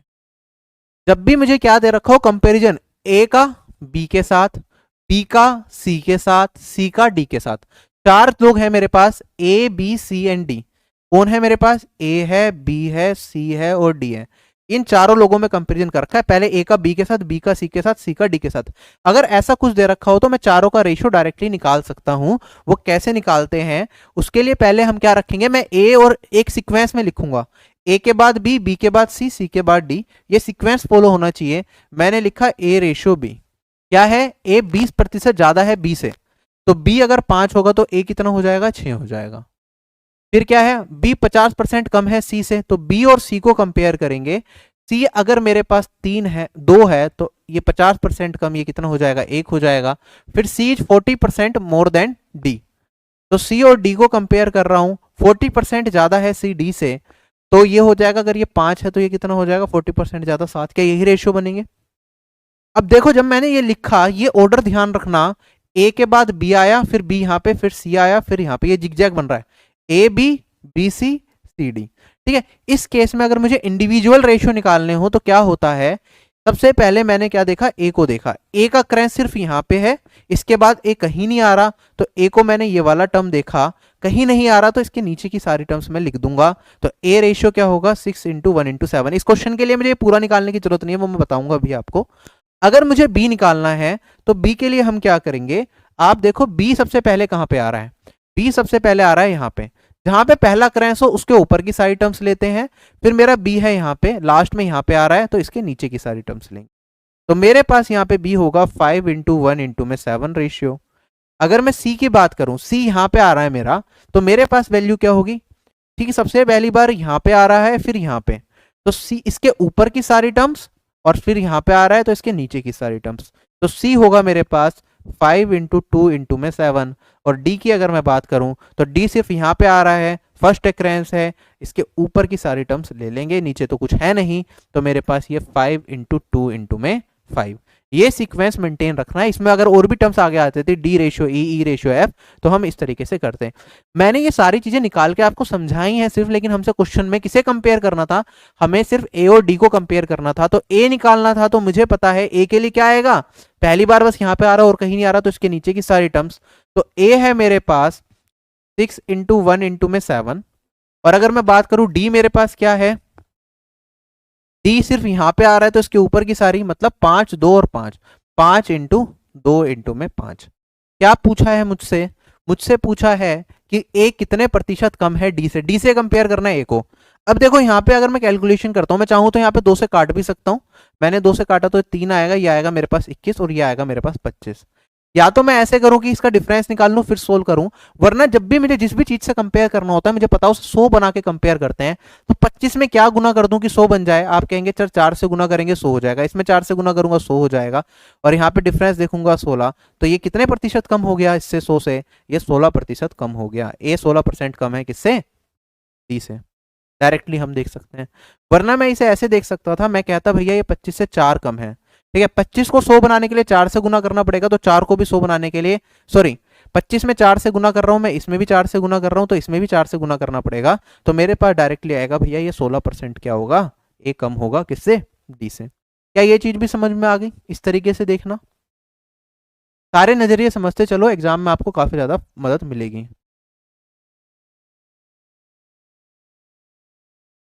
ओके साजन, चलें आगे। डी को 100 एज्यूम करके भी लगा सकते हैं, इजी रहेगा, कोई गारंटी नहीं है, ठीक है प्रियांशु। अगर डी को आप 100 लेके चलते, मैं कह देता C is 14 2/7% more than D, question में ये हो जाता, तो डी को 100 लेके चलो, आप कैसे करोगे बताओ। डी को अगर मैं 100 ले लूंगा तो सी क्या हो जाएगा, 1142/7, इसे सोल्व करते करते निमट जाओगे आप, ठीक है। तो 100 लेके हमेशा नहीं करना है, आपको फ्रैक्शन में बेसिक से बना के क्वेश्चन को आगे बढ़ना है। डायरेक्ट मेथड यही था, ए बी सी था, तो यहां पे हमने ये फ्रैक्शंस निकाल ले, ए को इन तीनों को मल्टीप्लाई करेंगे, ए के लिए डी के लिए इन तीनों को मल्टीप्लाई करेंगे, डायरेक्टली रेशियो निकाल लेंगे यहाँ पे। क्लियर है। जैसे कि मान लो मुझसे कहे ए रेशियो बी दे रखा है 2:3, बी रेशियो सी दे रखा है 4:5, सी रेशियो डी दे रखा है 7:8, मुझे बताना है ए रेशियो डी क्या होगा। तो अगर ए और डी निकालना है तो मैं एक्सट्रीम एंड की टर्म्स को ले लूंगा, ए यहां पे है और ये डी एक्सट्रीम एंड पे है, और कहीं ए भी रिपीट नहीं कर रहा डी भी रिपीट नहीं कर रहा, तो ए के लिए इन तीनों का मल्टीप्लाई, ये होगा 2 इंटू 4 इंटू 7, और डी निकालना होगा तो कितना होगा मेरे पास 3 इंटू 5 इंटू 8। अगर मुझे यहां पे कह देता भैया ए रेशियो सी निकाल दो, अगर मुझे ए रेशियो सी निकालने को कहता तो भी मैं डायरेक्ट कर सकता था। डायरेक्ट कैसे करूंगा आप बताओ। देखो मुझे क्या करना है, ए को जिससे भी कंपेयर करना है वो एक्सट्रीम एंड पे ले जाओ। अगर ए रेशियो सी चाहिए ना तो मुझे इसकी डी की तो जरूरत है ही नहीं, ए बी से कनेक्टेड है, बी सी से कनेक्टेड है, डी का क्या लेना देना। तो सिर्फ मैं इस पोर्शन को देखता। अगर मुझे ए रेशियो सी निकालना होता तो मैं क्या करता, मैं सिर्फ इस पोर्शन को देखता और मेरे पास वैल्यू क्या आ जाती। आप कहते सर ए यहां पे आ रहा है 2 इंटू 4 है, ये 2 इंटू 4 है, और सी क्या होगा 3 इंटू में 5, खत्म। चलें आगे।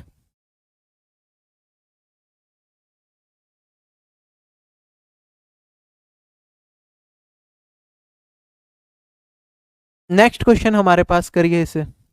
इस टाइप का सीजीएल 2020 टीयर 1 में पूछा गया था, उसी को वैल्यू को मॉडिफाई करके थोड़ा सा बनाया है। 2020 में जो क्वेश्चन आया था वो भी आपको होमवर्क में दूंगा अभी, इसके आगे नेक्स्ट स्लाइड में लगाया गया है, जो कि डिटेल्ड कोर्स में मैंने कराया था।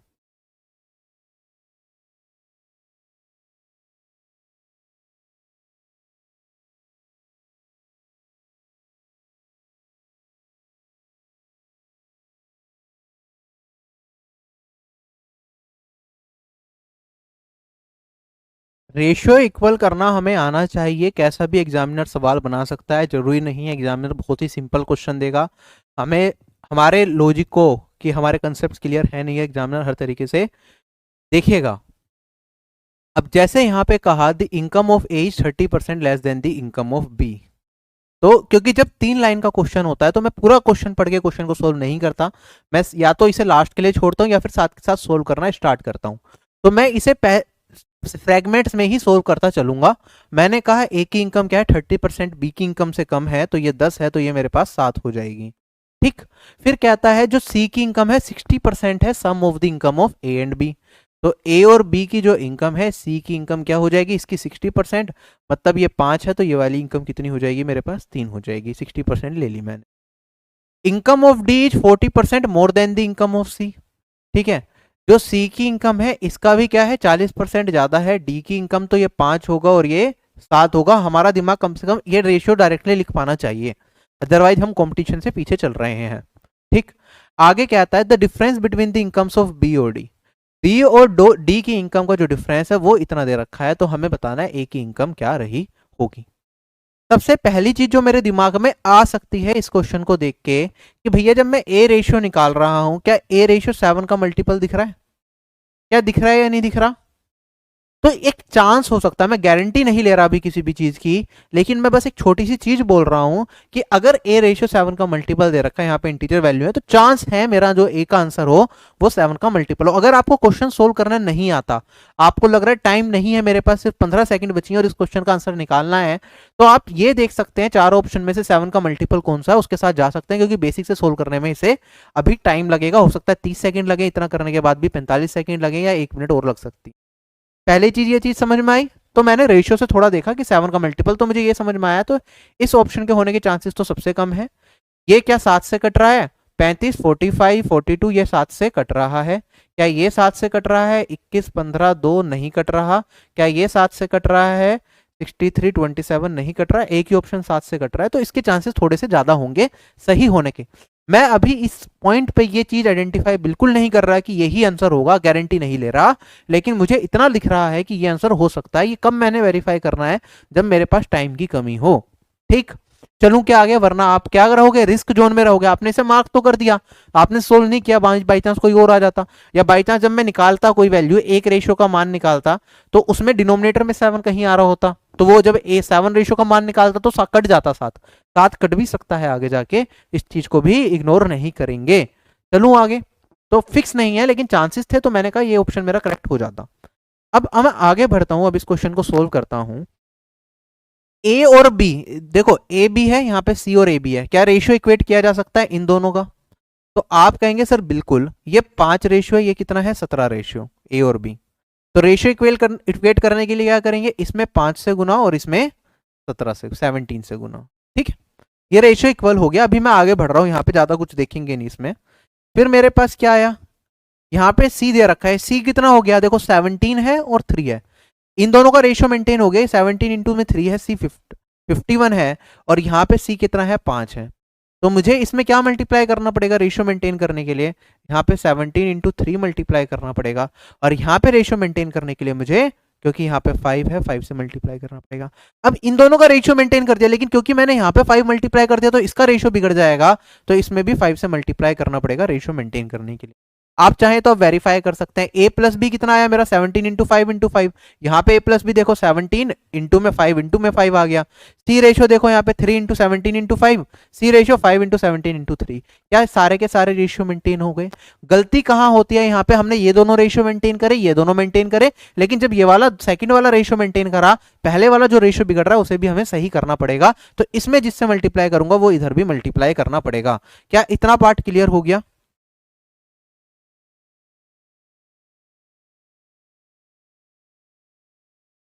आयुष में वही बता रहा था, ये फर्स्ट गैस था हमारा कि 7 का मल्टीपल हो सकता है, और एग्जाम में हो सकता है 3 ऑप्शंस भी 7 के मल्टीपल हो जाएं, तो मैंने वो चीज तब बताई जब हमारे पास टाइम कम हो, तो ये चीज देखी जा सकती। ठीक है, अब मैं आगे बढ़ता हूं इसके अंदर, इस क्वेश्चन को हम आगे बढ़ के सोल्व करते हैं कि हमारे पास वैल्यू क्या आएगी। हमें बी और डी का डिफरेंस निकालना दे रखा है, तो बी और डी पे काम करेंगे। बी कितना हो गया, 25 इंटू में 10 250, और डी कितना होगा मेरे पास, आप देखेंगे ये होगा 17 इंटू 3 51 इंटू में 7, 51 इंटू 7 हो जाएगा 357। अब जब डिफरेंस की बात करें ना बी और डी की, ये चीज भी याद रखना, इसमें भी काफी लोग गलती करते हैं। जब हमने कहा difference of B and D, तो बी और डी का डिफरेंस अगर हम लिख रहे हैं तो ये मॉड्यूलस है। डिफरेंस ऑफ बी और डी का मतलब है कि बी और डी का मॉड्यूलस ये हमेशा पॉजिटिव मान लेना है हमें। ऐसा मत कर देना कि भैया बी आया 250, डी आया मेरा इतना, तो 250 में से ये घटा दे और नेगेटिव रेशियो मेरा किसी चीज के बराबर हो गया, नहीं। तो बी और डी का डिफरेंस का मतलब है बी और डी का मॉड्यूलस। अगर हमसे एग्जाम में दे B minus D, B minus D is different from this, ये दोनों चीजें क्या है आपस में बिल्कुल अलग है, ये difference of B and D है और ये खाली बी माइनस डी है। क्लियर हो गया। अब मैं सोल्व करूंगा तो ये वाली वैल्यू रेशियो के अंदर चल रहे हैं हम, ये मेरे पास 24182 के बराबर है, तो ये मेरे पास कितना आया 117, 24182। सोल्व करके काट सकते हैं, अभी मैं काट नहीं रहा, आगे बढ़ता हूं मैं। मुझे वैल्यू किसकी बतानी है, मुझे बतानी है किसकी वैल्यू, ए का मान बताना है। तो मुझे 7 इंटू में 5 इंटू में 5, 7 इंटू में 25 रेशियो का मुझे मान बताना होगा। क्या मेरे पास, जल्दी से बताओ, जो मेरा फाइनल रिजल्ट आएगा वो क्या होगा। आप कहेंगे सर फाइनल रिजल्ट होगा 24182 डिवाइडेड बाय 117 इंटू में 7 इंटू में 25। अब यहाँ पे देखना, काटने को मैं इससे काट के सोल्व कर सकता था, बस चीजें समझानी है मैं आपको। क्या ये 7 से 117 कटता है, नहीं कटता। अगर ऐसा हो जाता ये 117 की जगह यहाँ पे इसे सोल्व करते टाइम मेरे पास क्या वैल्यू आ जाती, मान लो ये वाली वैल्यू आ जाती मेरे पास 91, तो उस केस में ये वाला 7 इसे 91 को काट देता और मेरा आंसर 7 का मल्टीपल नहीं रहता। इसलिए मैंने कहा था, अच्छा ये 117 नहीं है 107 है, सॉरी, ठीक है, चलो क्लियर है इतना पार्ट।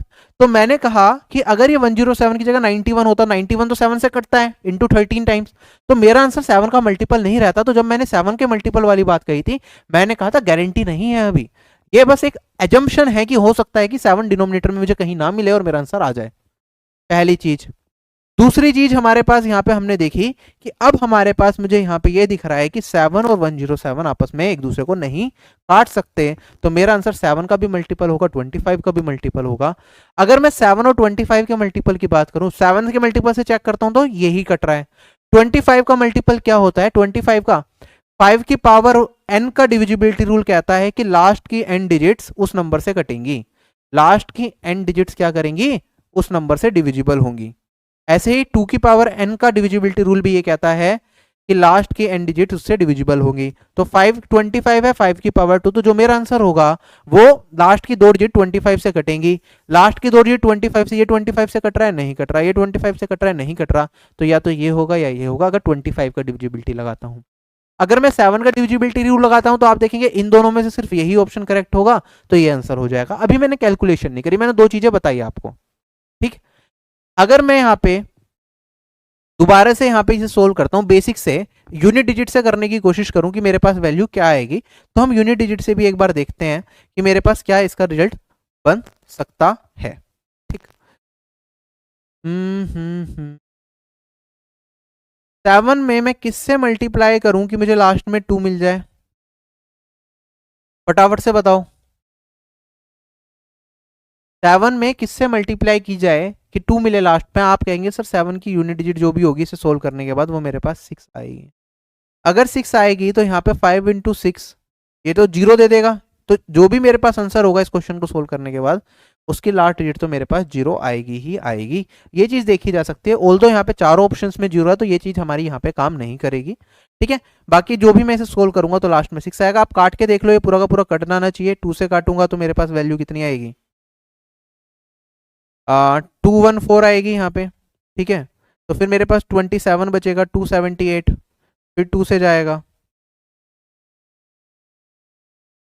278 है मेरे पास, 214 है, ये घटा देंगे तो हमारे पास वैल्यू क्या आएगी, ये 6 आएगा, ये 4 आएगा, और ये मेरे पास 642, 107 6 टाइम्स जाएगा तो 226 आएगा। 226 इंटू दिस करोगे तो आपके पास जो रिजल्ट आएगा वो यही आ जाएगा। क्लियर है।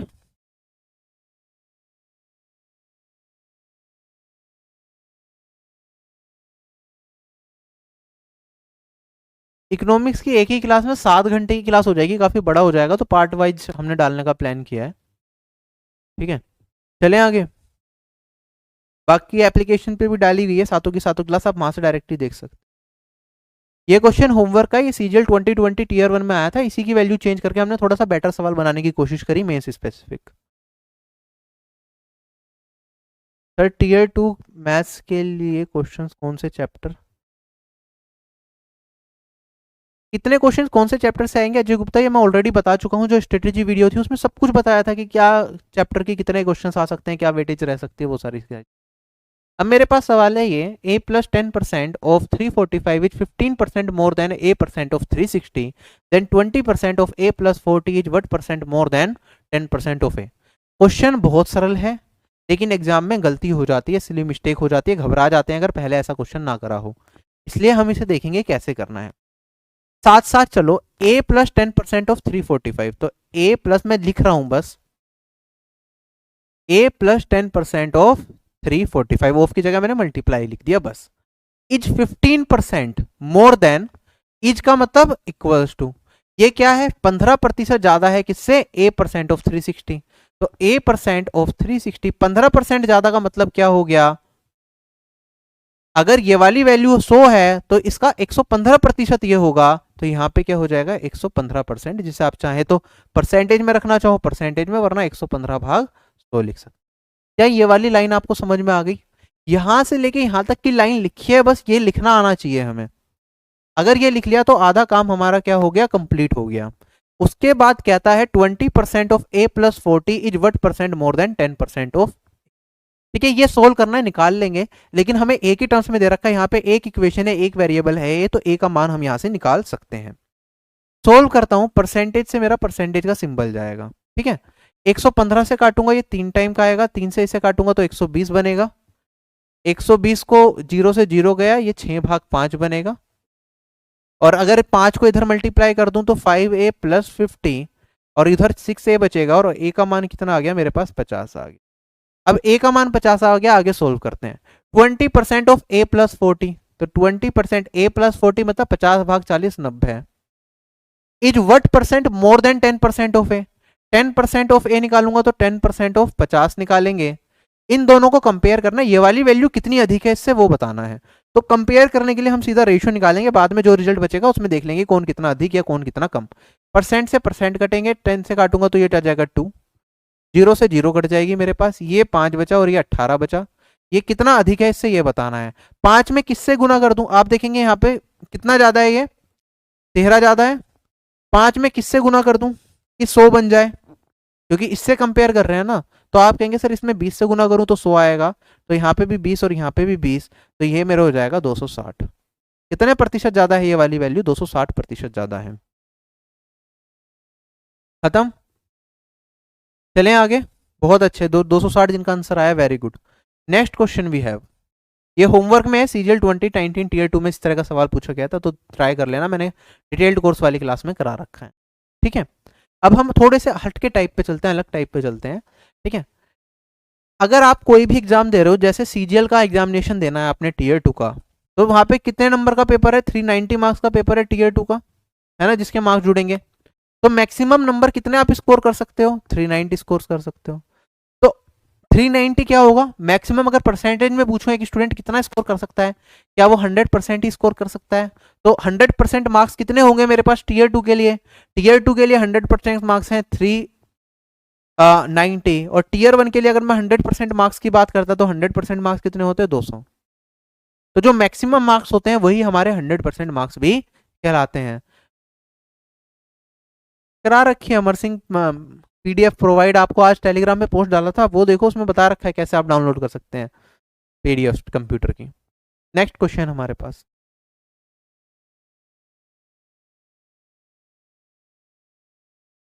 बिल्कुल साजन, क्रैश कोर्स देखने का तो फायदा होगा ही।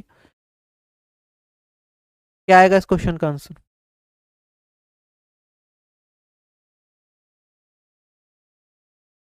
एक स्टूडेंट 19% मार्क्स स्कोर करता है एक टेस्ट के अंदर, फिर भी 20 नंबर से फेल हो जाता है।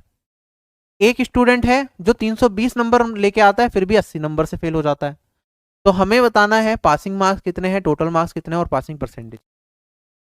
दूसरा स्टूडेंट 320 नंबर लाने के बाद 80 नंबर से फेल हो रहा है, इसका मतलब उसे 80 नंबर मिल जाते तो वो पास हो जाता। तो पासिंग मार्क्स कितने हो जाएंगे, 320 प्लस 80, पासिंग मार्क्स हो गए 400। क्लियर। फिर कहता है जो पहला स्टूडेंट था 19% मार्क्स लेके आया, फिर भी 20 नंबर से फेल हो गया। 20 नंबर से फेल हुआ है तो उसके नंबर कितने आए होंगे, इसमें से 20 घटा दो, उसके नंबर आए होंगे 380। 380 नंबर लाया, ठीक है। 19% मार्क्स स्कोर करे थे उसने, तो 19% किसे रिप्रेजेंट करेगा? 380 को। 1% किसे रिप्रेजेंट करेगा? 20 को। तो टोटल मार्क्स कितने हो जाएंगे हमारे? 100%, ये हो जाएंगे 2000। तो मैक्सिमम मार्क्स कितने हो गए हमारे पास? 2000 हो गए। हमसे पूछा पासिंग परसेंटेज कितनी है, तो आप पासिंग परसेंटेज यहां से बड़े आसानी से निकाल सकते हैं। 19% मार्क्स लाया था तो 20 नंबर से फेल हो रहा था। 20 नंबर किसके बराबर है? 1% के। तो मतलब 1% और बढ़ा दो, 19 जमा 1, 20%। तो 20% ले आता तो वो क्या हो जाता? पास हो जाता। या तो ऐसे देख सकते हो आप, या मतलब पासिंग मार्क्स कितने हैं? 20%। या फिर आप कहते हैं सर 400 हैं टोटल, उस पासिंग मार्क्स टोटल मार्क्स हैं 2000, कन्वर्ट कर लेंगे, कितना आ गया मेरे पास? ठीक है। 20% पासिंग मार्क्स अगर एसएससी में भी हो जाता है और कहते हैं कि 20% नंबर ले आओ और एसएससी से जॉब मिल जाएगी, तो कितना? चले आगे। सिंपल क्वेश्चन था, बस एक टाइप था इसलिए मैंने कर लिया। ऐसे ही कुछ घुमा फिरा के क्वेश्चन बना सकते हैं। ये वाला एक क्वेश्चन अच्छा है हमारे पास, इस टाइप का एग्जाम में पूछा था, सीजीएल 20 में भी आया, 19 में भी आया है। करो।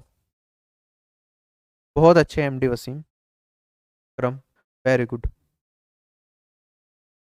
एसएससी आईएमडी एग्जामिनेशन की फाइनली आंसर की आउट हो चुकी है। ठीक है, चलो हिंदी में बताना ना भूलें, ओके। चलो, क्वेश्चन में क्या था? A certain number of students from school X appeared in an examination. इस सबसे पहले तो 4 लाइन का क्वेश्चन है, एग्जाम में देखेंगे, लास्ट के लिए छोड़ेंगे, ठीक है। अगर मैं बात करता हूं, स्कूल एक्स से certain number of students appear होते हैं एग्जामिनेशन में, तो ये मेरे पास स्कूल एक्स हो गया। इससे कितने स्टूडेंट्स अपीयर होते हैं अभी इसके बारे में हमें कोई जानकारी नहीं है, तो हम कुछ भी नहीं मानेंगे। कहता है 25% स्टूडेंट्स फेल्ड, 25% स्टूडेंट्स क्या हो गए? फेल कर गए।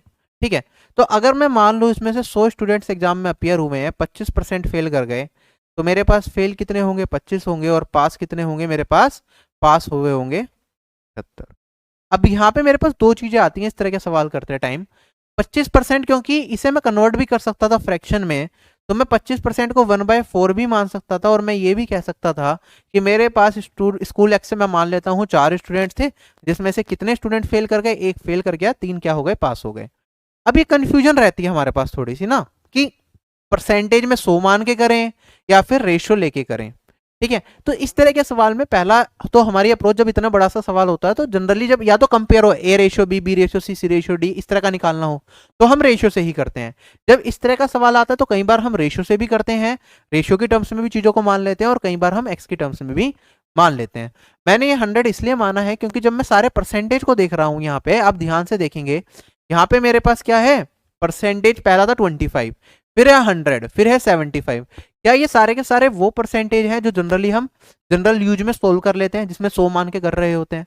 अगर यहाँ पे कहीं मेरे पास होता 14 2/7%, तो उस पर्टिकुलर केस में हो सकता था यहाँ पे मैं कहीं देख लेता 14 2/7 या 16 1/6, 16.66%, ऐसा कुछ देख लेता, तो हो सकता था कि यहाँ पे मैं इसे 4 मानता और फिर क्वेश्चन को सोल्व करते हुए चलता। क्या ये चीज क्लियर हो गई? तो आप करने को वैसा भी कर सकते हैं, लेकिन मैंने यहाँ पे 100 मान के करा है। अब मैं आगे बढ़ता हूं, फिर कहता है मेरे पास, इसे कहोगे तो मैं दूसरे तरीके से भी बता दूंगा, 100% more students than those from school X appeared in the same examination from school Y. School X से जितने लोग अपीयर हुए थे, इसके 100% ज्यादा अपीयर हुए हैं किससे? स्कूल वाई से। 100 का 100% कितना होगा? 100 ही होगा। तो स्कूल वाई से अपीयर होने वाले कैंडिडेट्स कितने हो गए? 200 हो गए। ठीक। 70% of the total number of students who appeared from school X and Y passed. अगर स्कूल और एक्स और वाई की अगर मैं मिला के बात करूं तो टोटल स्टूडेंट्स कितने हो गए मेरे पास? 100 जमा 200, 300 टोटल स्टूडेंट्स हैं जिन्होंने एग्जाम दिया। इसके 70% पास हो रहे हैं। 70% कितना हो जाएगा? परसेंटेज से 2 जीरो कट जाएंगी, तो 70 इंटू में 3, ये वाली वैल्यू मेरे पास आ जाएगी 210। टोटल 210 स्टूडेंट दोनों मिला के पास हुए हैं। अगर मैंने इतना ही देखा तो मैं कहूंगा यहाँ पे भैया स्कूल वाई पे आ जाओ, पास या फेल की अगर मैं बात करूंगा, टोटल 210 पास हुए हैं। स्कूल एक्स से पास होने वाले 75 थे, तो स्कूल वाई से पास होने वाले कितने रहे होंगे? 210 माइनस 75, ये आ गया 135। अब 135 स्कूल वाई से पास हुए तो फेल कितने हुए होंगे? 200 में से 135 को घटाऊंगा तो ये आ गया मेरे पास। ठीक। हमसे पूछा what is the percentage of students who failed from school Y. School Y से कितने प्रतिशत कैंडिडेट्स फेल हुए? तो फेल होने वाले कितने लोग हैं? 65। स्कूल वाई से टोटल में पूछा है हमसे, टोटल स्कूल वाई से कितने लोगों ने एग्जाम दिया था? 200 में से। तो कितने फेल हो गए इंटू में 100%, और ये वाली वैल्यू आ जाएगी 65/2। This is my answer. क्या ये चीज भी क्लियर है? फटाफट से देखेंगे। अगर मैं इसे 25 मान लेता, पहले x की अगर मैं बात करूं, 25% था तो 4 मान लिए, फेल हुए होंगे 1 और पास हुए होंगे कितने, 3 हुए होंगे। स्कूल वाई में 100% ज्यादा मतलब इसके 2 गुना, तो यहाँ पे 8 लोग अपीयर हुए, कुछ पास हुए होंगे कुछ फेल हुए होंगे। टोटल स्टूडेंट्स ने कितने ने एग्जाम दिया, 12 ने। इसके 70% क्या हुए हमारे पास, पास हुए। 7 इंटू 12 करूंगा 84, 8.4 आ जाएगा। टोटल 8.4 स्टूडेंट्स पास हुए, यहाँ पे पास हुए थे 3। 8.4 में से 3 को घटा दूंगा तो ये वाली वैल्यू आएगी 5.4। अगर y की बात करूं, 8 में से पास हुए 8.4, तो फेल कितने हुए होंगे 2.6। कितने परसेंट फेल हो गए, तो 2.6 डिवाइडेड बाई 8 इंटू में 100 कर देंगे, तो वैल्यू कितनी आ जाएगी मेरे पास, 4 से काटूंगा तो मेरे पास ये 2 आएगा और ये 25 आएगा। 25 को 26 से गुना करूंगा, क्या वैल्यू बनेगी मेरे पास, 25 ठीक 150, 15 कैरी फॉरवर्ड 65/2। ठीक है, तो बात एक ही है। ठीक है, ऐसा नहीं, हम ऐसे भी कर सकते थे। वो 100 मान के इसलिए कर दिया, तुझे आसान लग रही थी। वेन डायग्राम की जरूरत नहीं है यार इस क्वेश्चन में, वेन डायग्राम से मत करो। वेन डायग्राम वाला सवाल नहीं है, वो अलग होते हैं वेन डायग्राम वाले सवाल, इसमें लगाओगे तो फंस जाओगे। करो ये वाला क्वेश्चन ट्राई। सिमिलर टाइप का क्वेश्चन है, फटाफट से बताओ।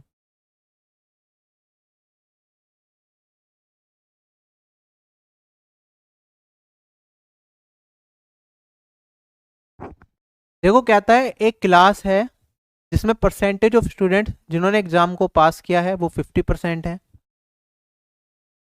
Sorry, I am just taking it, दोबारा से पढ़ के सोल्व करो। In a class percentage of student who pass the exam is 50% and the number of boys girls who pass the. एक क्लास है जिसके अंदर जिन लोगों ने स्टूडेंट्स ने एग्जाम को पास किया है वो 50% है। मतलब अगर मैं बात करूं, टोटल 100 लोग हैं, तो पास करने वाले और फेल होने वाले टोटल कितने कितने लोग रहे होंगे, 50-50 रहे होंगे। मैंने एक रफ आइडिया ले लिया। या फिर number of students pass equals to number of students fail, ये हमारे पास एक क्राइटेरिया दे रखा है। दोनों तरीके से मैं सोच सकता हूँ। अभी आगे बढ़ते हैं। And the number of boys and girls who pass the exam is the same. जितनी लड़कियां पास हुई हैं उतने ही हमारे लड़के भी पास हुए हैं। The number of boys who failed the examination are 150% more than the number of girls who failed the examination. तो अगर मैं बॉय जो फेल हुए हैं और जो गर्ल्स फेल हुई है उनकी बात करूं, 150% होता है 3/5, 3/2। तो इसका मतलब अगर गर्ल्स 2 फेल हो रही हैं तो बॉय 3 रेशियो ज्यादा, बॉय कितने फेल हो रहे हैं, 5 रेशियो फेल हो रहे हैं। ठीक है, और जितने बॉय पास हुए हैं उतने ही गर्ल्स पास हुई हैं, तो बॉय पास जितने हुए हैं उतनी ही मेरे पास गर्ल्स भी क्या हुई हैं, पास हुई हैं। तो इनका रेशियो अगर मैं निकालूं,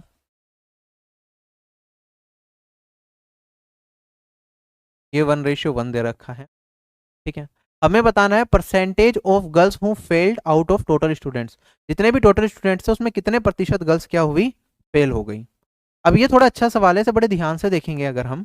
तो मैंने कहा कि कुछ बॉय हैं कुछ गर्ल्स हैं मेरे पास।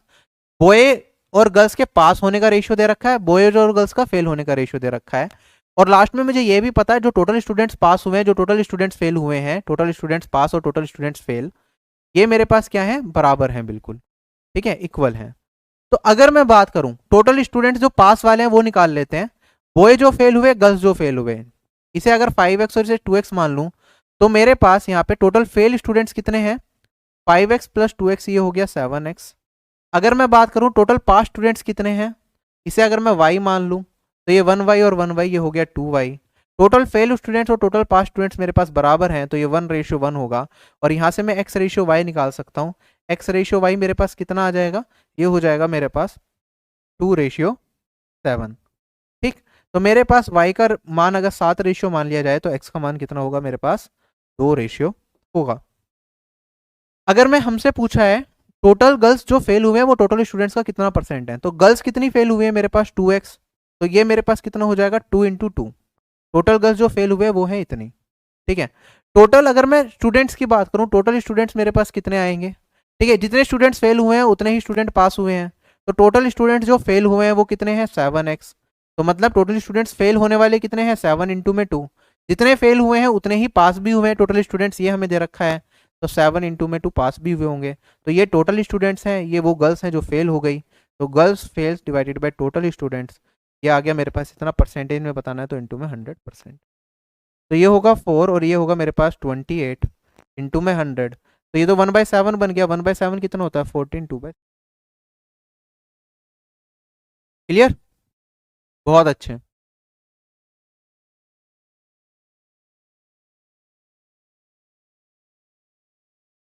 नेक्स्ट क्वेश्चन हमारे पास, ये वाला क्वेश्चन वैसे तो अलजेब्रा से बड़े आसानी से किया जा, सॉरी एवरेज के डेविएशन कॉन्सेप्ट से बड़े आसानी से किया जा सकता है। अभी परसेंटेज में बिल्कुल बेसिक से कराऊंगा, फिर हम आगे बढ़ेंगे।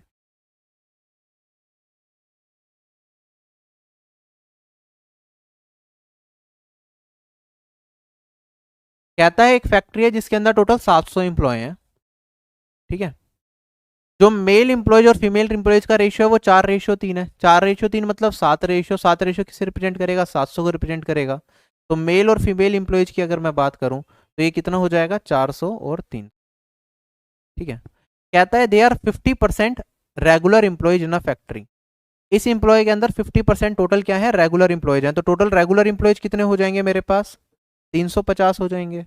आगे कहता है 65% of the male employees are regular employees. Male employees के 65% रेगुलर एम्प्लॉयज हैं। तो कितने हो गए ये? 65 को 4 से मल्टीप्लाई करूंगा, 130 260। 260 तो मेल रेगुलर एम्प्लॉयज हो जाएंगे। अगर फीमेल्स की बात करूंगा तो हमें बताना है फीमेल रेगुलर एम्प्लॉयज कितने प्रतिशत हैं। तो अगर टोटल रेगुलर एम्प्लॉयज 350 थे, मेल हैं 260, तो फीमेल कितने बचेंगे? 350 में से 260 घटाओगे तो ये 90 आ जाएगा। ये 300 का 90 कितने प्रतिशत है? कितने परसेंट फीमेल मेरे रेगुलर एम्प्लॉयज हैं? तो आप कहेंगे सर ये तो इसका 30% दिख रहा है, क्वेश्चन हो गया। इसके अंदर मेल एम्प्लॉयज अगर 4 रेशियो हैं तो फीमेल एम्प्लॉयज मेरे पास 3 रेशियो हैं। टोटल एम्प्लॉयज मैंने मान लिया कितने हैं? 7 रेशियो। मेल में से रेगुलर एम्प्लॉयज कितने हैं हमारे पास? 65% हैं। टोटल में से जो हमारे पास रेगुलर एम्प्लॉयज हैं वो कितने हैं? 50% है। तो हमें बताना है फीमेल रेगुलर एम्प्लॉयज कितने हैं। तो मैंने मान लिया चलो ये X%, ठीक है। तो अगर मैं डायरेक्ट करूंगा तो कैसे करूंगा? मैं कहूंगा यहाँ पे हमारे पास टोटल एम्प्लॉयज जो रेगुलर एम्प्लॉयज हैं वो कैसे निकालेंगे? टोटल रेगुलर एम्प्लॉयज कितने हो गए? 7 का 50%, 7 इंटू 50%। ये किसके बराबर होगा? यहाँ पे मेल एम्प्लॉयज है मेरे 4 रेशियो, चार रेशियो, इसके 65% रेगुलर एम्प्लॉयज हैं। तो टोटल मेल रेगुलर एम्प्लॉयज कितने हो जाएंगे हमारे पास? 4 इंटू में 65%। अगर टोटल फीमेल रेगुलर एम्प्लॉयज की बात करूं तो ये 3 इंटू में X% हो जाएगा। इसे सोल्व कर लोगे बेसिक से तब भी आंसर आ जाएगा। ये बनेगा 350, ये बनेगा 260, ये बनेगा 90। तो 3X% किसके बराबर मेरे पास? ये 90 के परसेंट के बराबर होगा। और X का मान कितना आ जाएगा मेरे पास? 30 आ जाएगा। तो कितने परसेंट हमारे पास रेगुलर एम्प्लॉयज होंगी फीमेल? ये हो गया 30%। ये हो गया बेसिक एवरेज वाला। अगर इसी में मैं डेविएशन लगा देता तो डेविएशन कैसे लगाता? मैं कहता मेल है, फीमेल है और टोटल एम्प्लॉयज हैं। ये मेरे पास 4 है, 3 है और ये मेरे पास कितना है? 7 है। टोटल एम्प्लॉयज का 50% रेगुलर एम्प्लॉयज है, मेल का 65% है, फीमेल का कितना होगा? अगर मैं फीमेल का मान लूँ यहाँ पे X है, तो आप जल्दी से बताओ मुझे कि अगर मेल 50% से ज़्यादा है रेगुलर एम्प्लॉयज तो फीमेल 50% से कम होगी, तभी तो टोटल मेरा 50% के आसपास आ रहा होगा। तो मुझे ये चीज़ समझ में आ रही है, जो मेरा आंसर होगा 50% से कम होगा, चारों में से कोई भी करेक्ट होगा।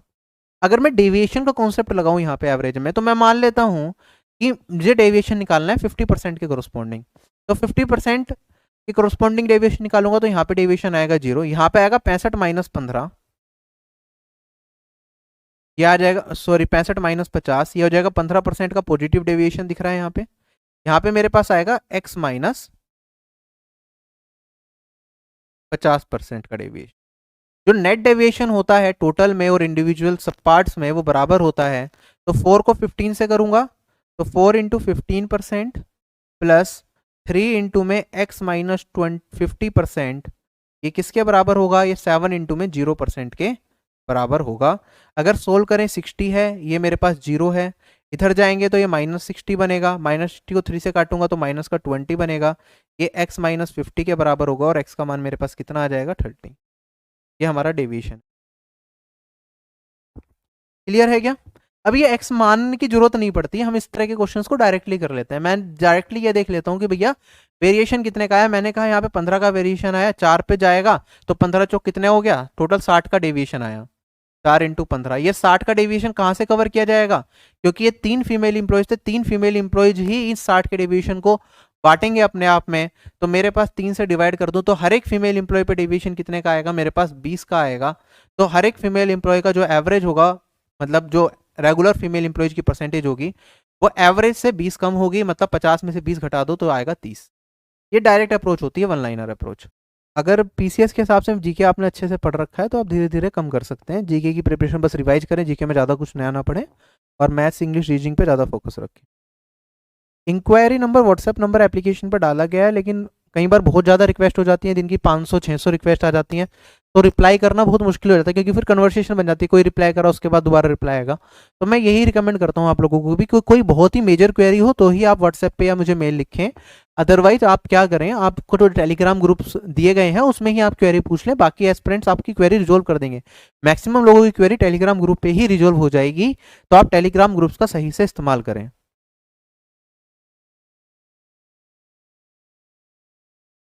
इंग्लिश में भी सर प्रैक्टिस सेशन डाल रहे हैं, जैसे सीजीएल 2020 का पेपर हुआ है, तो इंग्लिश के चैप्टर वाइज सॉल्यूशंस कराने स्टार्ट कर दिए हैं। उसके बाद रीडिंग कॉम्प्रिहेंशन के इस बार 3 क्वेश्चन आएंगे, तो रीडिंग कॉम्प्रिहेंशन के सर काफ़ी क्लासेस लेंगे। इंग्लिश के अंदर जो लोग वीक हैं उन्हें काफ़ी मदद मिलेगी उस चीज़ से। तो हर चीज़ की क्लासेस धीरे धीरे हम ऐड करते जा रहे हैं, ऐसा नहीं है कि चीज़ें ऐड नहीं होंगी, इसमें चीज़ें ऐड होती जाएंगी।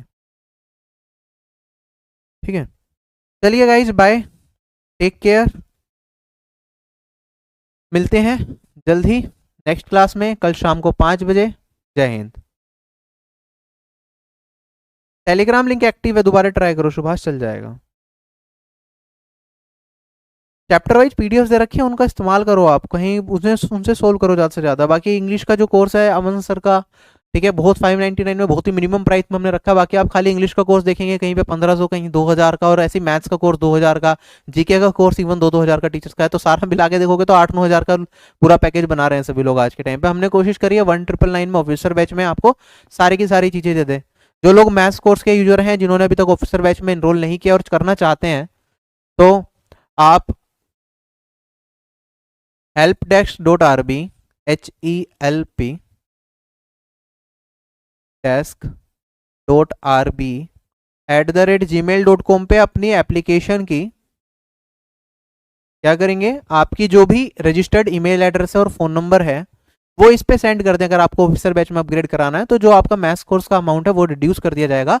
अगर आपने सितंबर के बाद मैथ्स कोर्स लिया है या रिसेंटली मैथ्स कोर्स लिया है सितंबर 2022 के बाद, तो वो रिड्यूस करके आपको ऑफिसर बैच का एक्सेस दे दिया जाएगा, जिसमें बाकी सारे सब्जेक्ट्स भी आपको रिमेनिंग अमाउंट में 1100 रुपये में आपको बाकी की चीज़ें, जीके, रीजनिंग, इंग्लिश सब मिल जाएगा। ठीक है, या अगर आपने 899, जिसने 1 ईयर वाला लिया हुआ है, जैसे जिसने 1199 रुपीज पे किए हुए हैं कोर्स के लिए, तो उन्हें 800 रुपये में बाकी के तीनों सेक्शंस भी मिल जाएंगे। ठीक है, तो अगर आप वो देखना चाहो तो वो भी देख सकते हो। उनका डेडिकेट टेलीग्राम ग्रुप भी है ऑफिसर्स बैच वालों का भी, जैसे मैथ्स का है, और उसमें सारे टीचर्स होते हैं ऑफिसर बैच में, तो फिर ग्रुप में इसमें मैं ही होता हूँ। बाकी मैथ्स के ग्रुप काफ़ी ज़्यादा होते हैं, ऑफिसर बैच के ग्रुप लिमिटेड हैं, तो उसमें आपको क्वेरी का रिस्पॉन्स बहुत जल्दी मिल जाता है। मैथ्स में रीजनिंग के कुछ सेशंस ऐड होंगे आपके, जैसे कि सीरीज के, कोडिंग डिकोडिंग के कुछ अच्छे सेशंस जो भी होंगे वो हम इसमें मैथ्स कोर्स में भी ऐड करवाते रहेंगे। ठीक है, कुछ सेशंस, कंप्लीट रीजनिंग तो नहीं होगा इसमें, लेकिन कुछ अच्छे क्वेश्चंस आपके मैथ्स वाले बैच में भी मैं ऐड करवा दूंगा। ठीक है,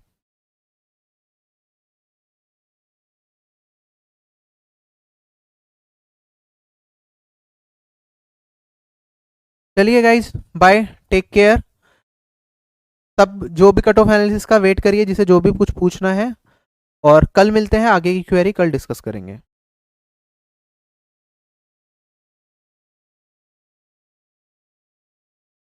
और बाकी आप बाकी लोगों को भी रिकमेंड करते रहिए अगर आपको क्लासेस अच्छी लग रही है। ठीक है।